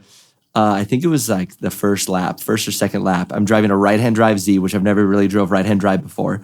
And it's Modelo Park, and it's kind of rainy, which for them, that's normal. For me, I'm like, what is rain? I'm from California. I don't know how to drive this thing. Like, why? Mr. 00 in Atlanta. Yeah, exactly. And like, who turned on the sprinklers out here? Like something, like, can they shut the sprinklers off for us? Like the track's wet.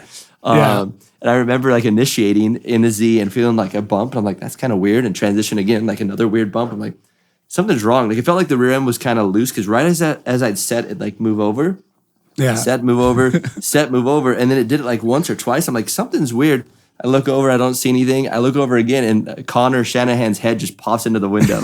And I'm like, yo, like, bro, like at least give me a lap or a heads up that you're coming in or something. He's like, I saw you initiate with the big flick. I knew you were good.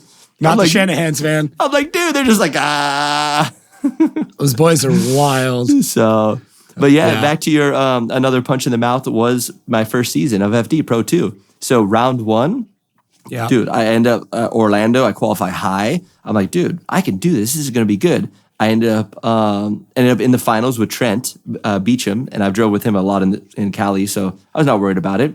And as I'm at line with him, my alternator fails, so I'm on battery. Right. And they're screwing with his headlight, trying to get one headlight on, and my battery's like dink, dink, dink, dink. I'm like, come on, guys. And they're like, can we just take the headlight off? Maybe we should plug the headlight in. Should we zip? I'm like, dude, I'm at the line, and he's like, they're like arguing back and forth about this, and I'm watching mine go from like 11.6, 11.5, 11.4. I'm like, dude, we gotta go.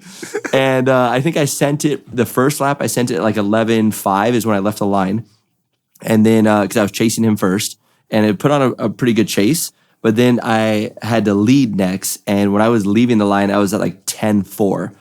and the Holly doesn't like anything under 10. It'll shut off. No. And I remember leaving the line at 10.4 and it's like sputtering. I'm like, we're going to die. And I ran a really low line. I ended up losing the battle because I ran like super low away from the wall because we only had 2 weeks till Road Atlanta. So I didn't want to total the car. And I never really crashed the car up to that point. So I was like, this is my baby. Let's not wreck it. And ended up second place there. So I was like super excited, all ready to go. Went to Road Atlanta, started to rain, 0-0. I'm like, well, that's a big punch in the mouth. And I don't know, I always kid with people. They're like, how do you save money in Pro 2? Because my full Pro 2 season, I only spent $14,000, which is very, very good. Super cheap. I said it's simple. What you do is you win or end up on the podium, then you get free tires. Then the next round, you 0-0 out. You don't use any tires or fuel. Then you go to the next round, and then you win and end up on the podium again because St. Louis ended up on the podium. So you get more free tires, and then you go to the next round and you total the car because that was Texas. And you're done. And and then you're done. You win Rookie of the Year. You're in first place for 3 rounds, and you don't use very much money on tires because you're not driving, and you save fuel. So, and now you're pro licensed and you're good to go. Now you're good to go, man.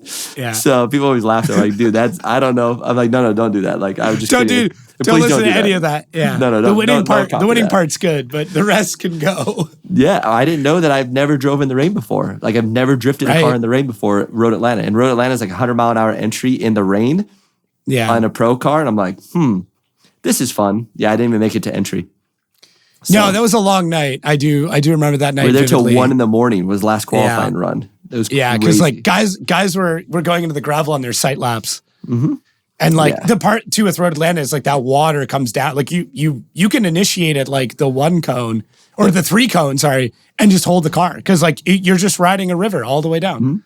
I felt like the Shamu show, like when you go through the bottom, a wave just went over the whole car. And I remember my guys trying to like bail water out of the bottom of my car so we could because my feet were just sitting in water, like above my boots. That was such a long night. That was a rough weekend for sure. Yeah. I'm sure there was a nice bill from Road Atlanta to FD for overage charges that night too.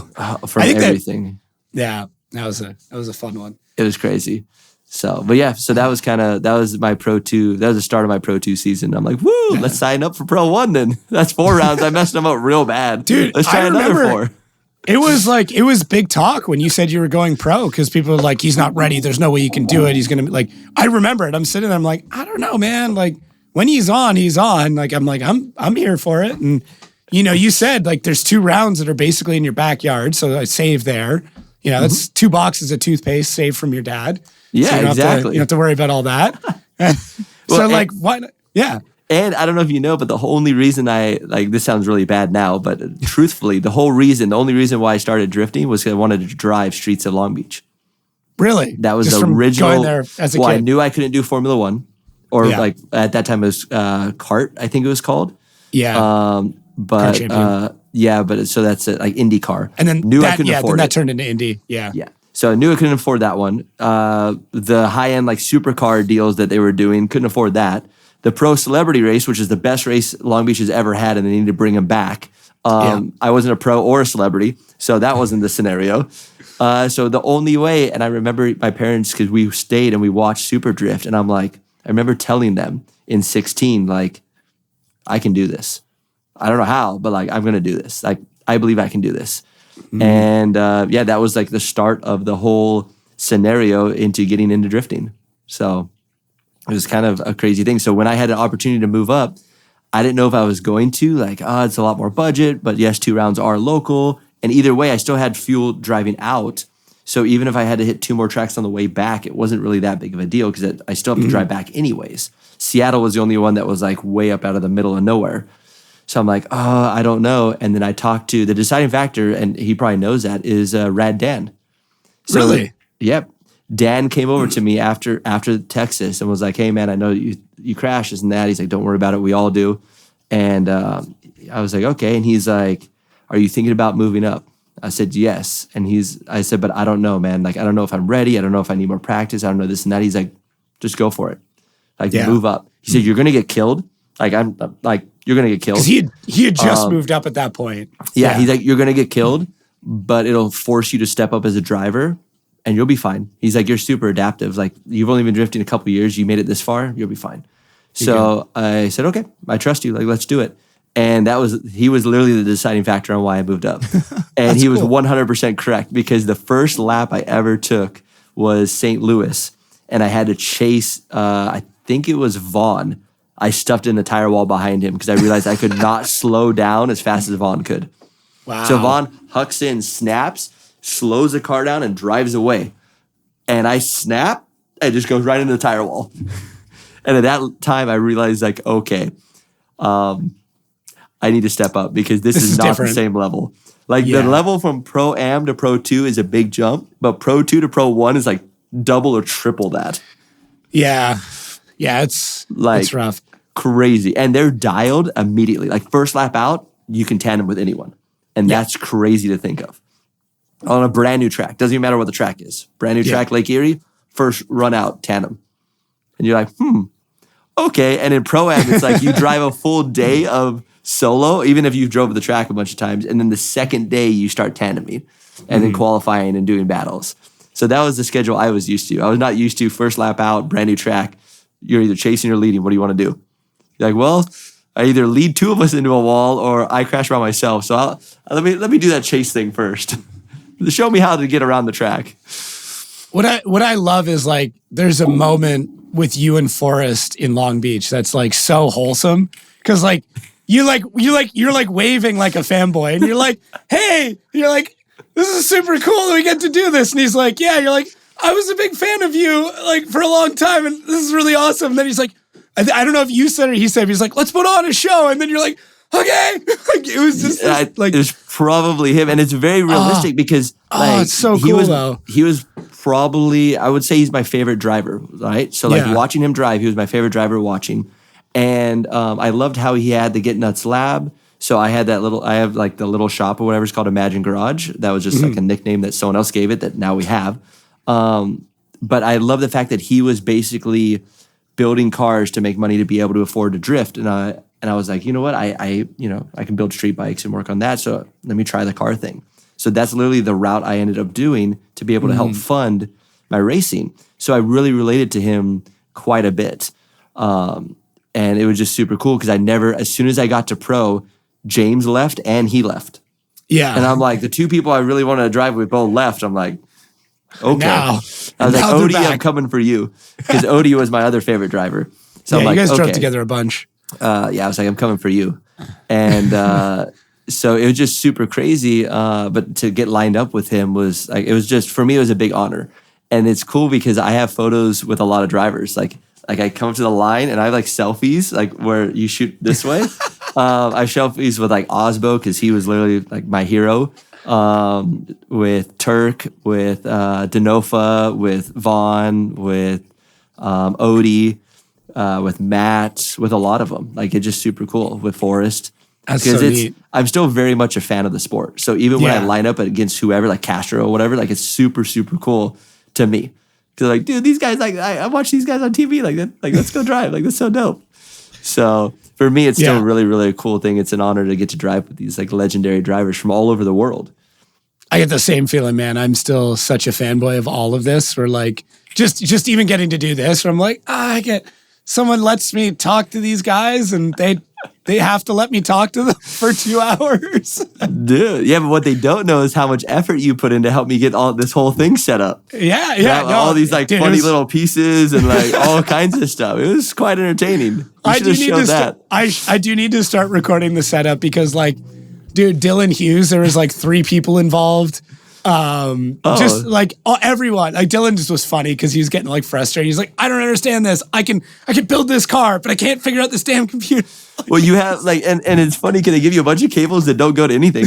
Like they're not necessary. And then you get plugs that are mimicked. So it plugs into here, but this plug is on it when you get it. And this plug doesn't fit in anything. It doesn't fit on the headphones. It doesn't fit on there. So you actually have to take it apart to find the actual plug that plugs into the back of the mic. So I will make better instructions for everybody. I've learned from this scenario. Yeah. It was only 20 minutes. We're good. Yeah. That's and none of this plugged into the Mac. So I used my wife's like the start of this was my wife's MacBook. I set it all up, got it ready to go, could see him, good to go, plug it in, nothing plugs into the Mac because I need all these like dongle adapter cables. So I'm like, well, scrap that. So now I'm on my tuning laptop that was $200 from Amazon, a refurbished Dell. And it's working great. It's working, but now it has all the plugs I can plug into it, so that's helpful. Yeah. I'm a hardcore like PC and Android guy. So like every time people bring up like it's fine. Every time people bring up like Mac and Apple issues, I just laugh. And I'm like, okay. It's honestly like at my company, it's like the longest and most like divisive thing in the company because half of us are Android and PC and the rest are Mac. And like it's constant. Like something will happen in a meeting, like someone's internet will cut out and they're like, oh, must be a PC problem. Oh, must be a Mac. Like, doesn't matter what the problem is. It's either Mac or PC that's causing the issue. It's great. Oh, gotta go to the bathroom. Oh, must be a Mac problem. Oh yeah. You didn't upgrade for the extended bladder edition. Like, yeah, exactly.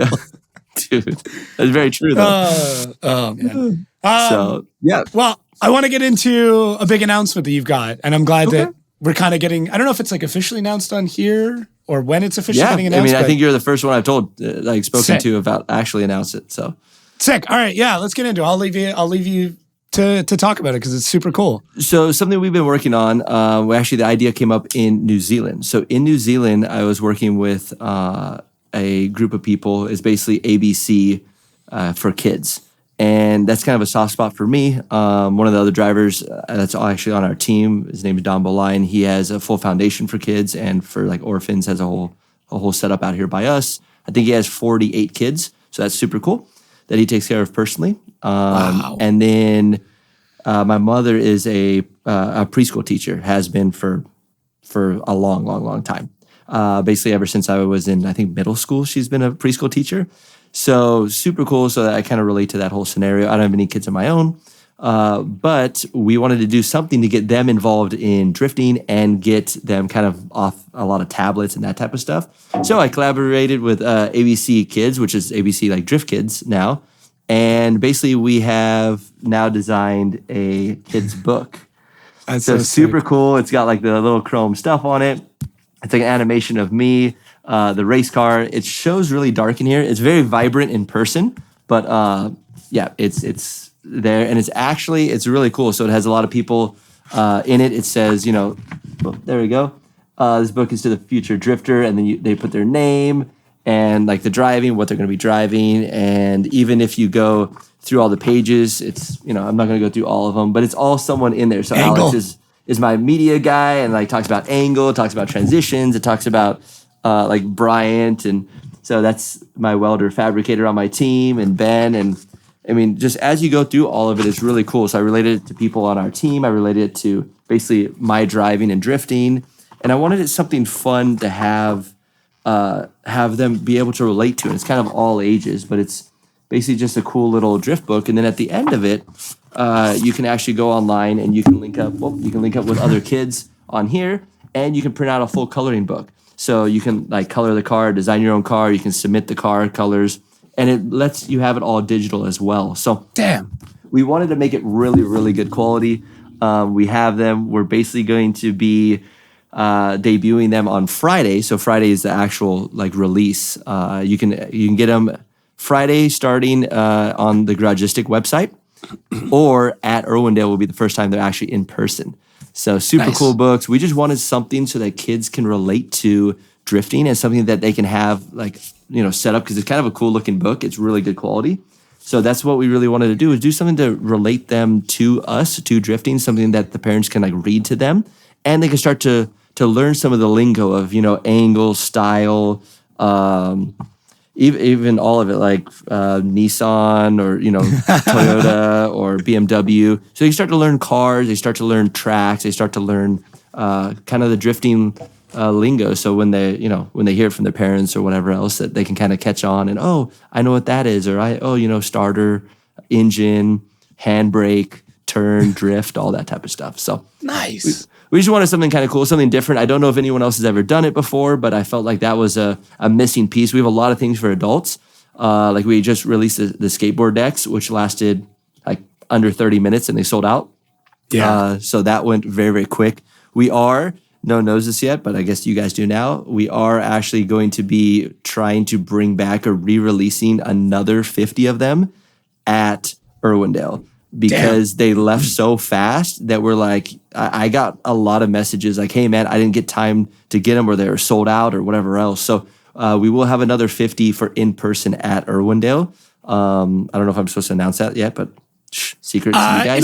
It's going to come out next Wednesday, so you got some time to make sure it happens. Yeah, there we go. So either way, but we were just trying to get them in for Long Beach because we just felt bad that so many people wanted them and didn't get to get them. So we're gonna have those out. But really, we're just trying to relate to people and bring things that are kind of a positive vibe and positive thing to the community and allow them to have another option besides just tablet watching stuff. So skateboarding, they can go outside, skateboard, books, they can actually, read the book, connect with family, kids. So something cool, something I really enjoyed growing up was my mom used to read a lot to me when I go to sleep. So tell stories. So this is something cool you could do. You could do like one page a night. You could try and do the whole book. Just something to relate to people with. Nice. I got a bunch of nieces and nephews, and they just keep coming. So like I might need to stack off you. Yeah, so. they're super cool, and everyone who's seen them in person is really blown away by them because it took us like 6.5 months to do them, almost 7 months to do them after they were already done. So it's been about a year process. But now we got them dialed in, received them, and they're what we wanted. So nice, yeah. Based on the timeline, we should be able to put links and everything down below. So if anybody wants them, based on when this will come out. So that's sick. I'm pretty pumped. I'm definitely going to grab at least 3 when I see you. So that'll be awesome. I have some overweight luggage coming home with kids' books, but they're not too heavy. They're pretty light. We try to make them so that you can fly with them. They're nothing too crazy because the skateboards are kind of hard to fly with because they're big, but people love them, and you're actually allowed to fly with skateboards outside of carry-ons. So that's no problem. I actually have one of your shoelace, like, what do you, like the little tab things? Yeah, we don't, someone was like, hey, I'll make these for you. Like, do you want some? Like, yeah, that'd be cool. So I have them on my race shoes. I have them on like my normal shoes, and kids love them.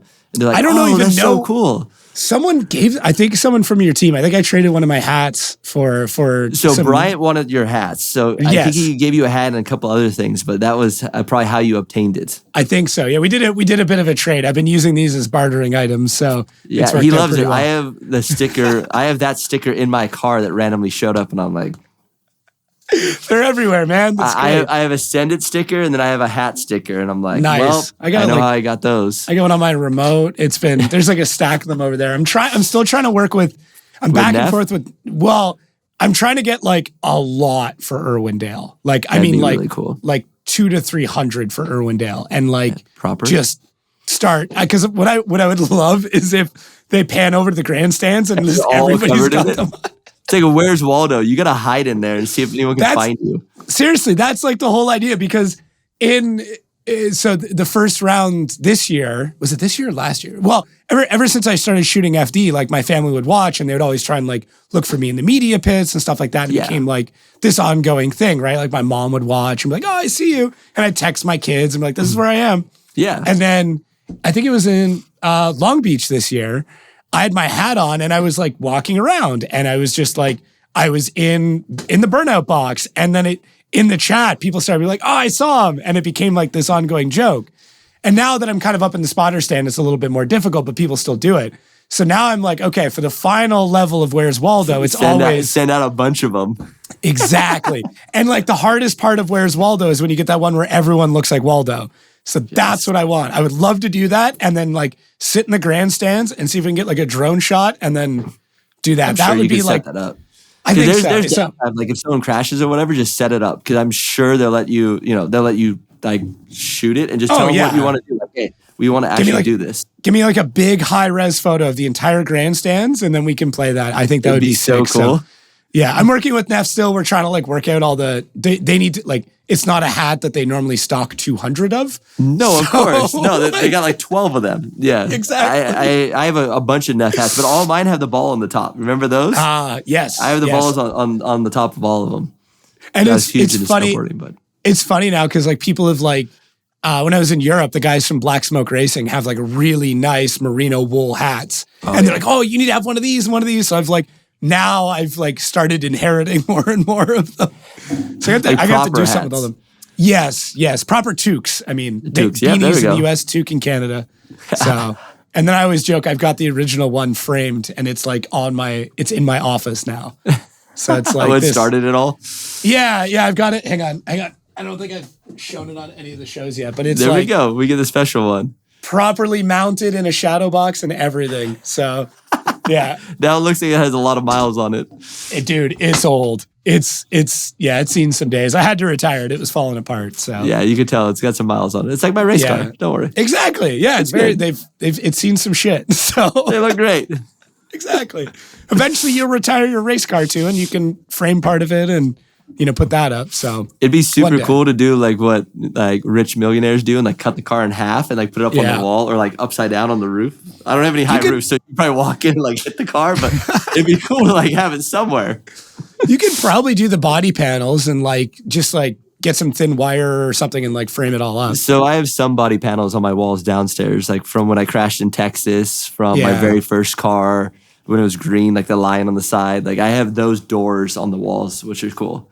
Nice. But yeah, it'll be fun. I'll figure something out with it.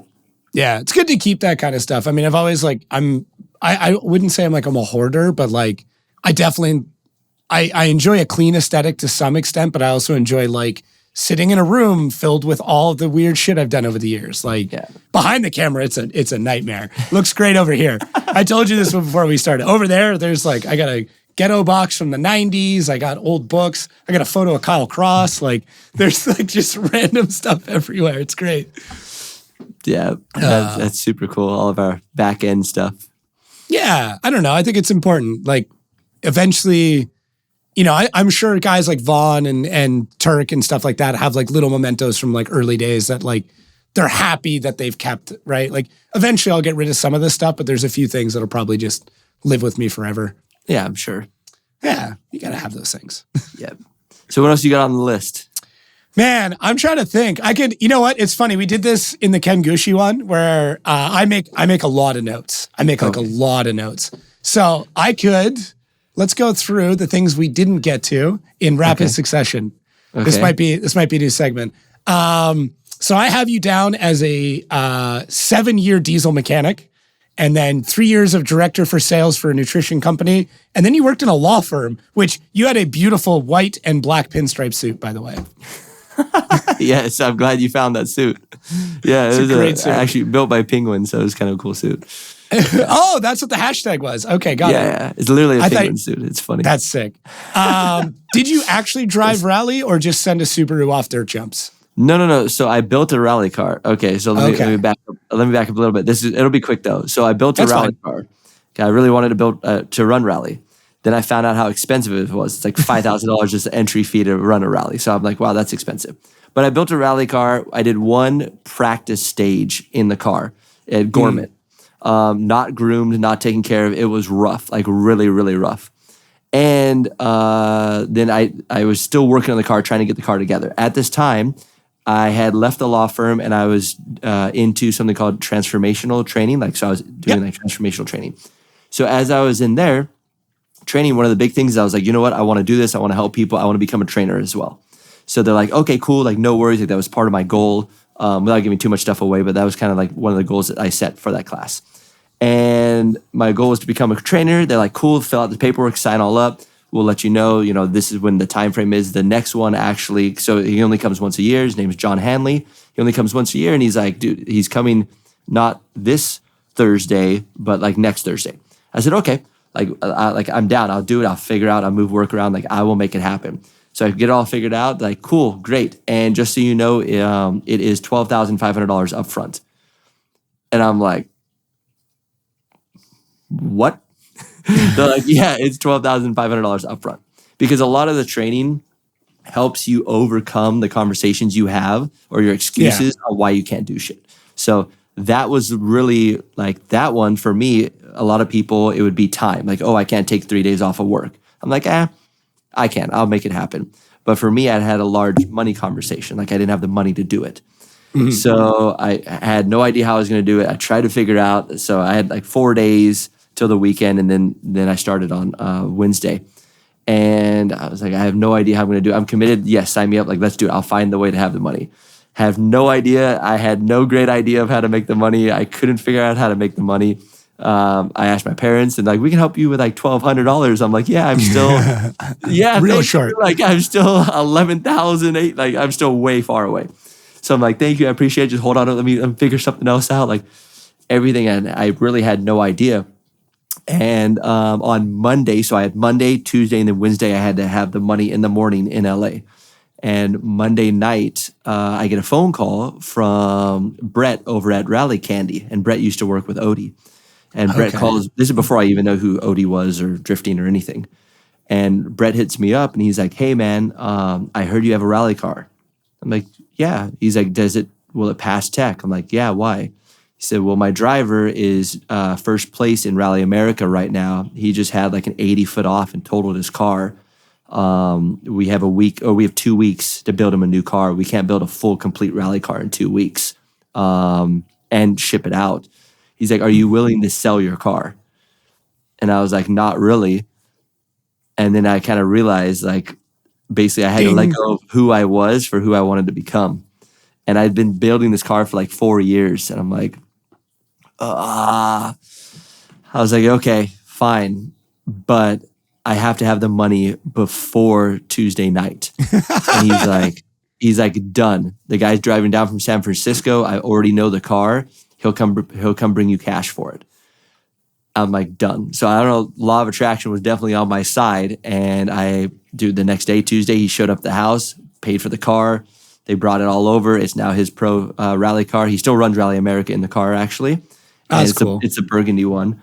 And I was like, okay, awesome. And literally I went in the next morning and was like, bam, like, got it. Look at that.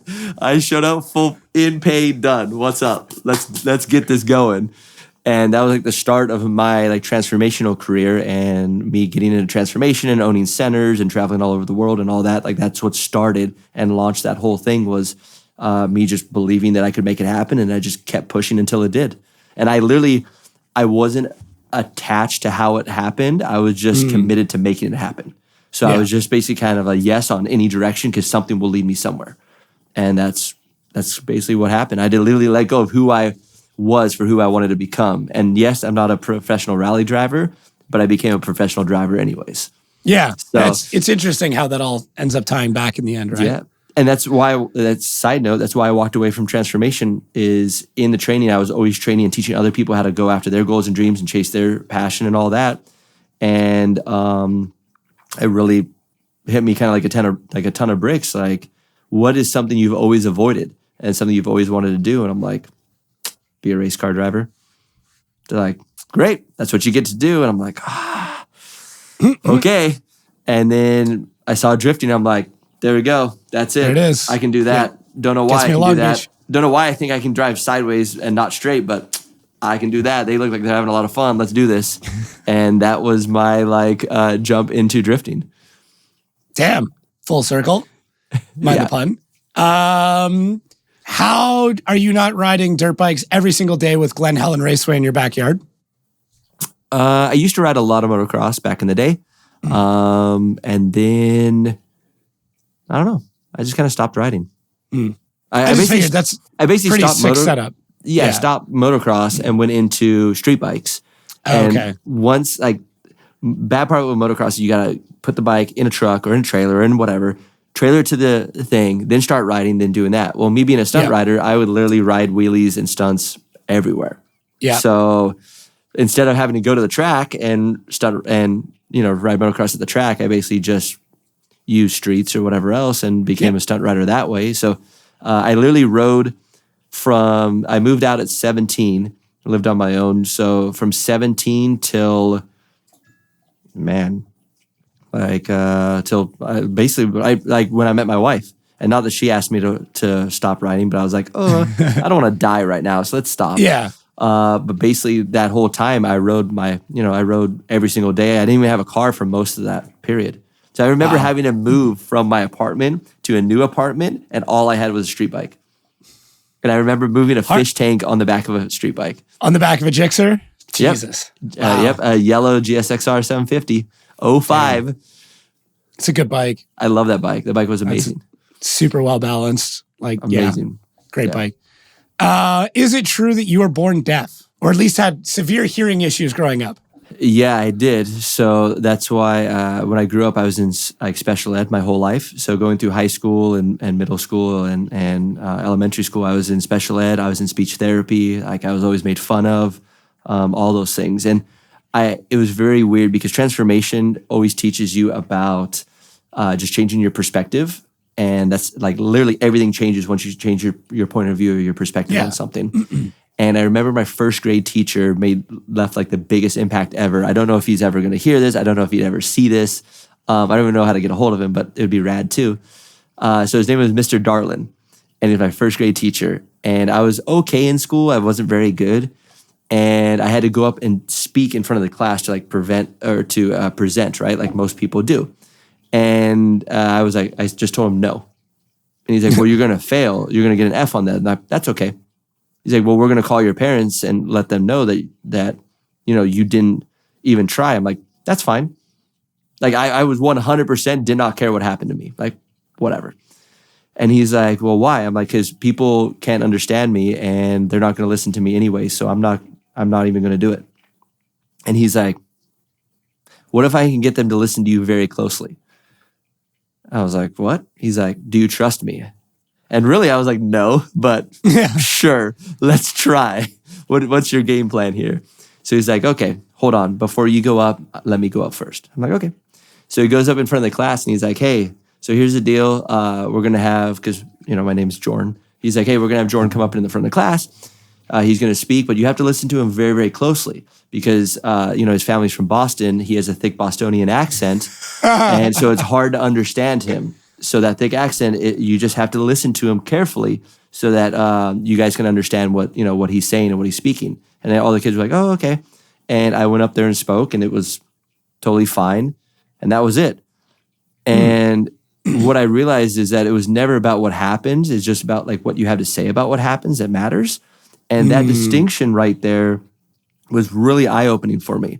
So yes, I still stayed in special ed, and I still stayed in speech therapy and everything, but I just remember that as being a huge like turning point for me of like, wait a second, like if I change my perspective on what's going on, things can change. And then transformation was 100% about that. That like, it's never about the problem. The problem is never the problem. Even today, I realize that the problem is never the problem. It's just how you look at the problem is the problem. And once I realized that, I'm like, wait a second here. Okay. Because you're legitimately like one conversation away from anything you've ever wanted, no matter what it is. Like literally one conversation away. And you can make it up so crazy, whatever you want. You could say, I don't know, go to the moon, right? Let's say I want to go to the moon. I don't have the time, the money, the normal BS excuses, this and that. But I can show you that it never has any, like the excuse of money and the excuse of time is never a real excuse. It's 100% a fake excuse. And I mean, I can prove it with one simple thing. Kids, they get their way and they have no time and they have no money. Yeah. And they get their way and they do 100% of the time. Like they'll just stay there until they get what they want. And so let's say it's the moon one, right? Because someone's like, oh, well, I want to fly to the moon. And he was just trying to poke at me to see if, we could figure it out. I'm like, it's super simple. Elon Musk has a daughter and a son. So whether you're into male or female, it doesn't matter. But let's say you marry one of them. How hard is it for you to get to the moon now? Yeah. Well, not at all. And they're like, wait a second, what? I'm like, how much money or time did that take? He's like, well, none. I'm like, exactly. I'm like, there's always a way to figure it out no matter what's going on. Yeah, and people put way too much focus in on the can't instead of the how, right? Well, and they look at their current situation and they believe their current situation determines their future, but really it just shows where they were in the past. So they're like, oh, I want to buy a Ferrari.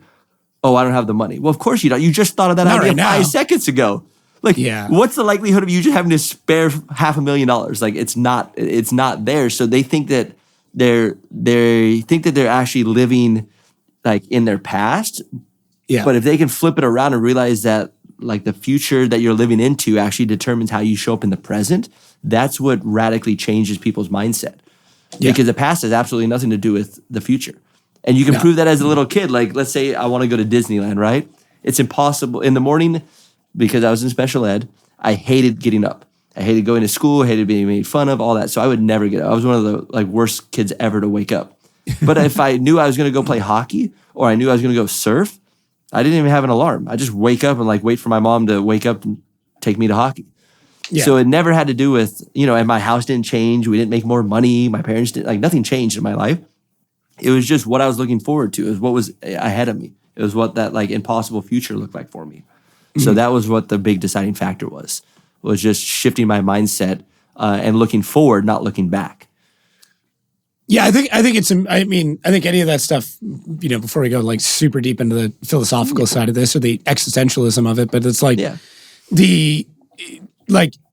I'm not a person to like sit there and be like, oh, you can like manifest your destiny. But I'm also the kind of person that's like, if you never express the thing that you want, it probably will never happen.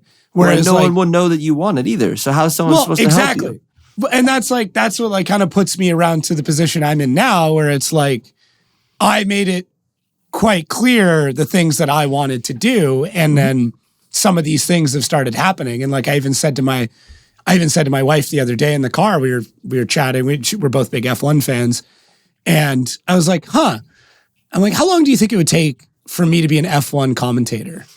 And she's like, what do you mean? And I'm like, 15 years? Like, that seems like a reasonable amount of time to do that. Seems way too long. But like, I agree. Like, I feel like if I really put everything into it, I could do it in less. But like, given current circumstances, kids, making sure like I'm not giving up completely. Like I have 3 young kids, giving completely up on their lives, all that stuff. I'm like, 10 years, my son's 20, my youngest daughter's 16. Okay, 15 years, she's 21. They're all adults now. I can do whatever the hell I want. Can I ask you a better question? All right. Okay, so let's say you wait 15 years and they see you do that at 20. Right.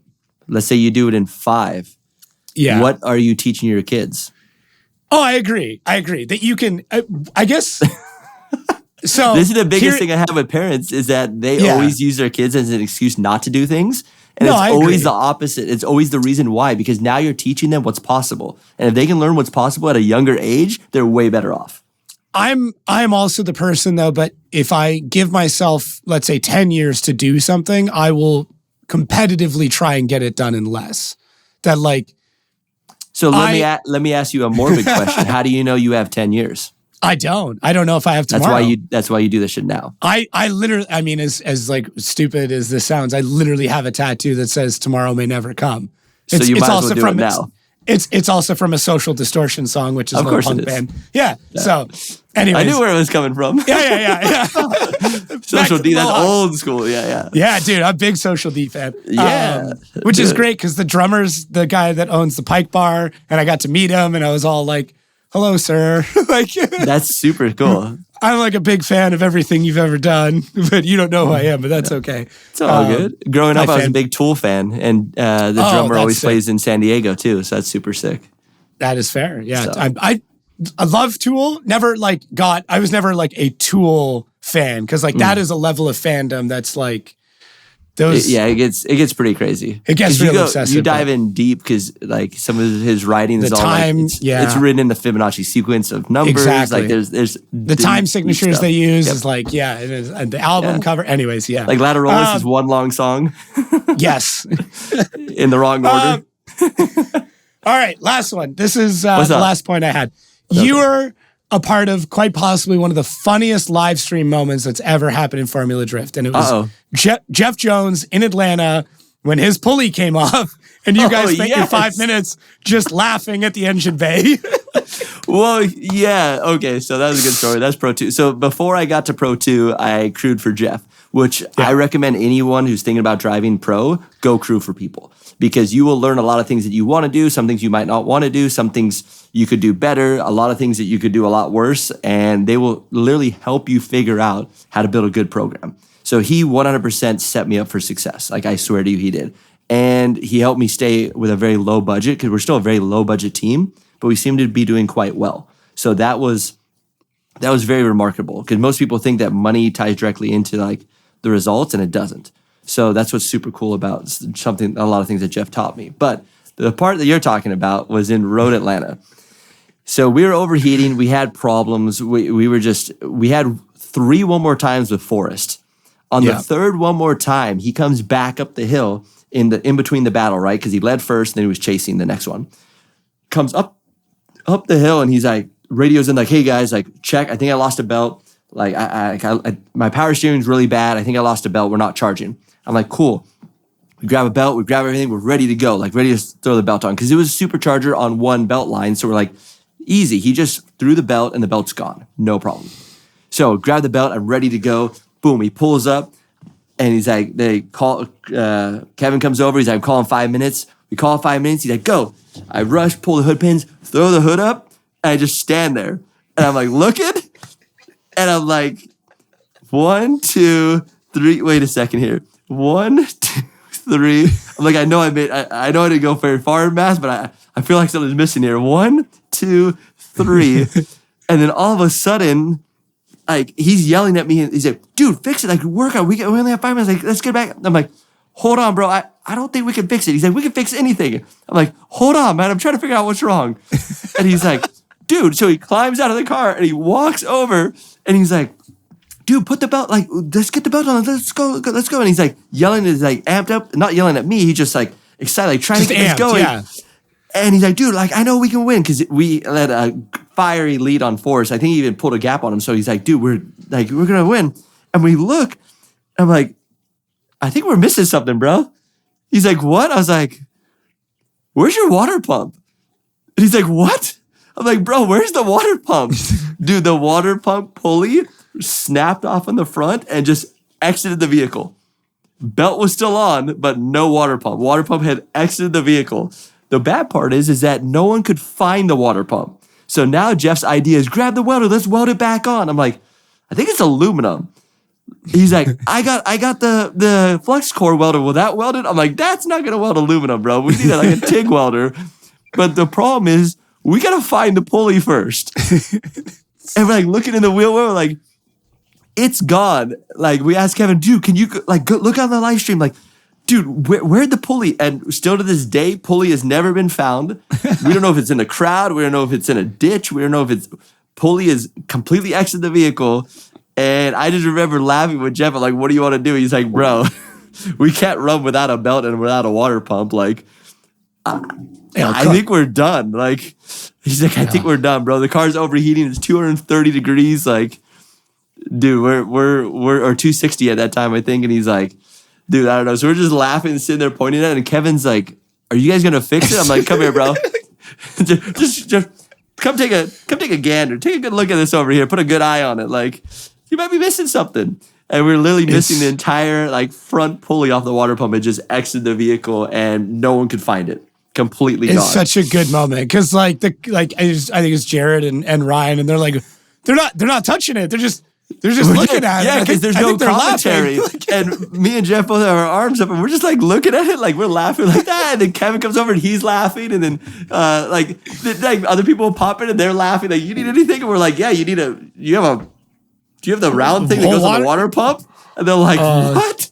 I'm like, do you have a spare water pump? And he's like, no.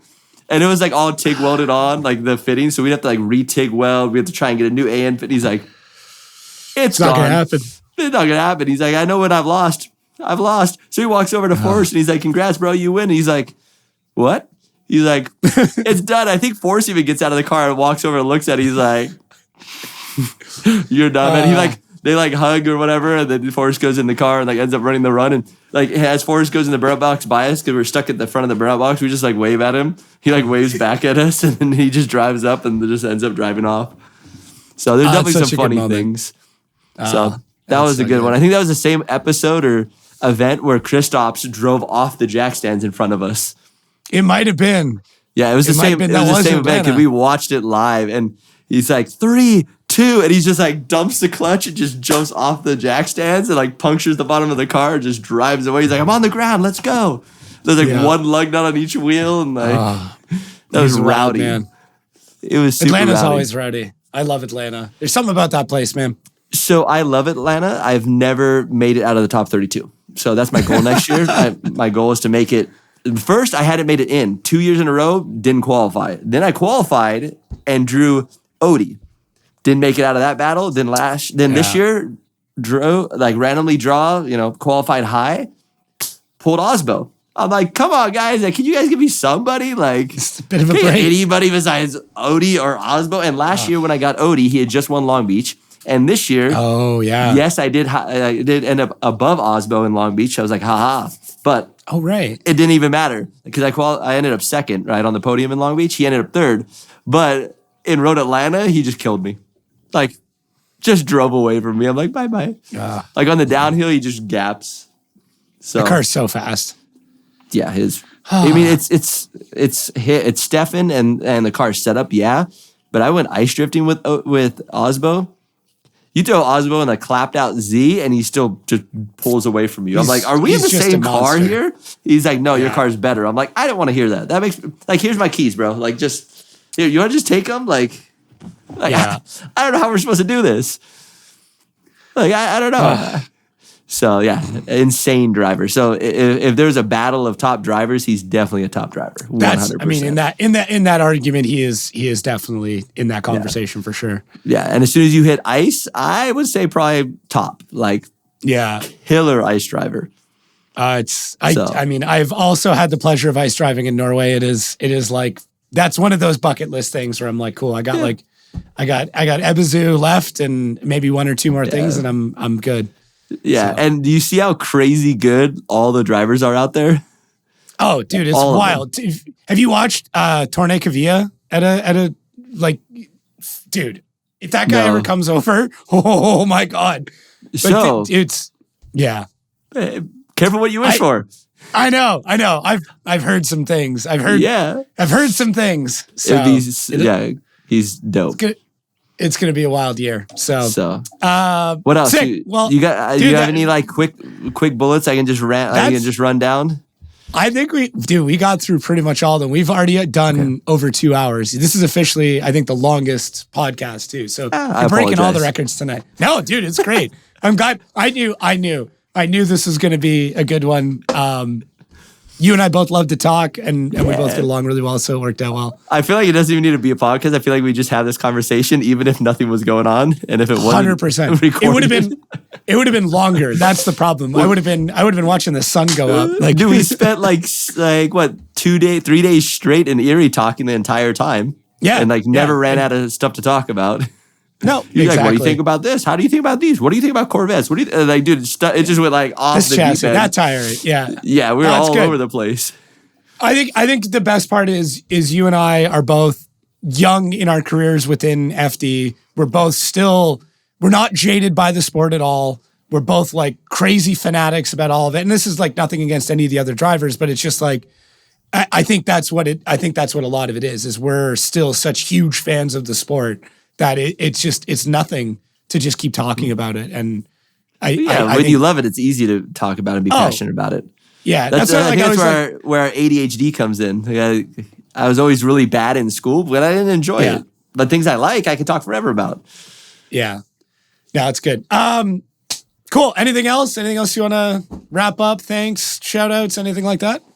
I mean, just huge thanks and shout out to all of my sponsors. I mean, mainly like Garagistic and ESR and all the big guys, NRG, Magnuson, Motul. It's crazy because all of them, even Holly, they've all been with me from the beginning. Like I haven't, like I don't change sponsors. Like the only sponsor I changed was tires because they didn't exist anymore. So it's like all my sponsors have literally been there from the beginning. The only new sponsor I have is Pedal Commander, which is super cool because be on a lookout for me working with another super talented driver, not in our industry. And you'll be like, wait, what? It'll be interesting. Sick. Yeah, you could probably guess just by knowing who Pedal Commander supports, but it will be very rowdy and very, very awesome. So we're going to be doing that. And I think I'm just really looking forward to driving more. I got offered to drive in Malaysia, so that's super cool. That's something that's coming up. Poland is awesome. I'm going to Sweden for ice drifting this year and back to Canada up to Ghost Lake. So I'll be up there with the faster, higher guys. I love driving, and all the people that support me out there is super, super cool. And they've been there literally from the beginning, and it's really an honor to drive for them and have people believe in you. And that's really cool. Like the first time that someone was like, hey, I will support you. Like I believe in you. I think it was actually Andy's Tires. It opened up a whole new door of like what's possible, because it's now you're driving with a bigger purpose than just you by yourself. Empowering. Yeah, Very 100%. And it's super, super cool. And I really, really love that FD gives us a platform to be able to showcase sponsors in such a big way. I mean, Garagistic, like no one in the drifting world really knew who they were. And now that we brought them into drifting, now they're sustainable. It helps them. It helps their families. It helps their communities. It helps all of us in so many ways, because now BMWs are getting the parts that they need, and cars are lasting longer. We're able to save a lot of these old chassis, like E30s and E36s are being able to actually be like rebuilt now, and it's super cool. Like all of the drifting community is really awesome, and it's no matter where I go in the world, it seems to be the same conversation of just like people do it because they love to and they want to support and they want to help. And I mean, like the last trip to Poland, I didn't even have to drive my own car. I got there and basically a guy by the name of Boss, who has De Illuminati, like that's his whole like drift team out there. Mm-hmm. And they brought out, I don't know, 6 or 7 chasers. They brought me a S14. I told them I've never drove an S14 or 15, so they brought an S14. They brought a brand new S15 that no one else has ever drove before. Like I tested a brand new S15, 2J in it, S14 1J in it. They built me a 1 Series in the 3.5 weeks in between they heard I was coming back. They built me a 1 Series hatchback because we don't have hatchbacks here in the US, and they're like, oh, we'll build one. And he just is so crazy cool to just drive really, really, really cool cars. And then at the end of all that, he let me drive his car, which is like a 700 or 800 horsepower JZX, but it has the like sequential shift thing in it that is so rad. Not a sequential, but it's like a DTC box that's like digital. So you put in automatic and it shifts, like low automatic shifts at like 200 RPM, and then full kill mode, you just like clack, clack, clack, clack, clack, and it just breaks the tires loose and it's gone. And you use a clutch. It's super, super cool. So I'm just really thrilled that drifting has brought us this far, even in the conversation that me and you have. Like, think about how far drifting, the sport of drifting and Formula Drift, has brought us and all of our drivers and all of our sponsors. Like, it's just, I mean, it's only on the way up. Like, it's amazing how far it's gone and where it's going. So I'm super honored to be a part of the conversation. Nice. Well, I'm glad we got to have this conversation. I know you and I'll have probably another one in Irwindale and then another one in Long Beach, probably a few in between. So, thank you for doing this. Thank you for everybody for listening. If you are listening on podcast, make sure to check it out on YouTube. You get to see the book, get to see my really old ass hat. It's a lot of cool things, actually. Yeah. It's always good to go back and forth too. So, thanks again for everybody for all the support, and catch everyone next week. Absolutely. Thank you, guys. Enjoy your life, your weekends, and chase your dreams, man. That's the only way to get there. Have fun. Enjoy.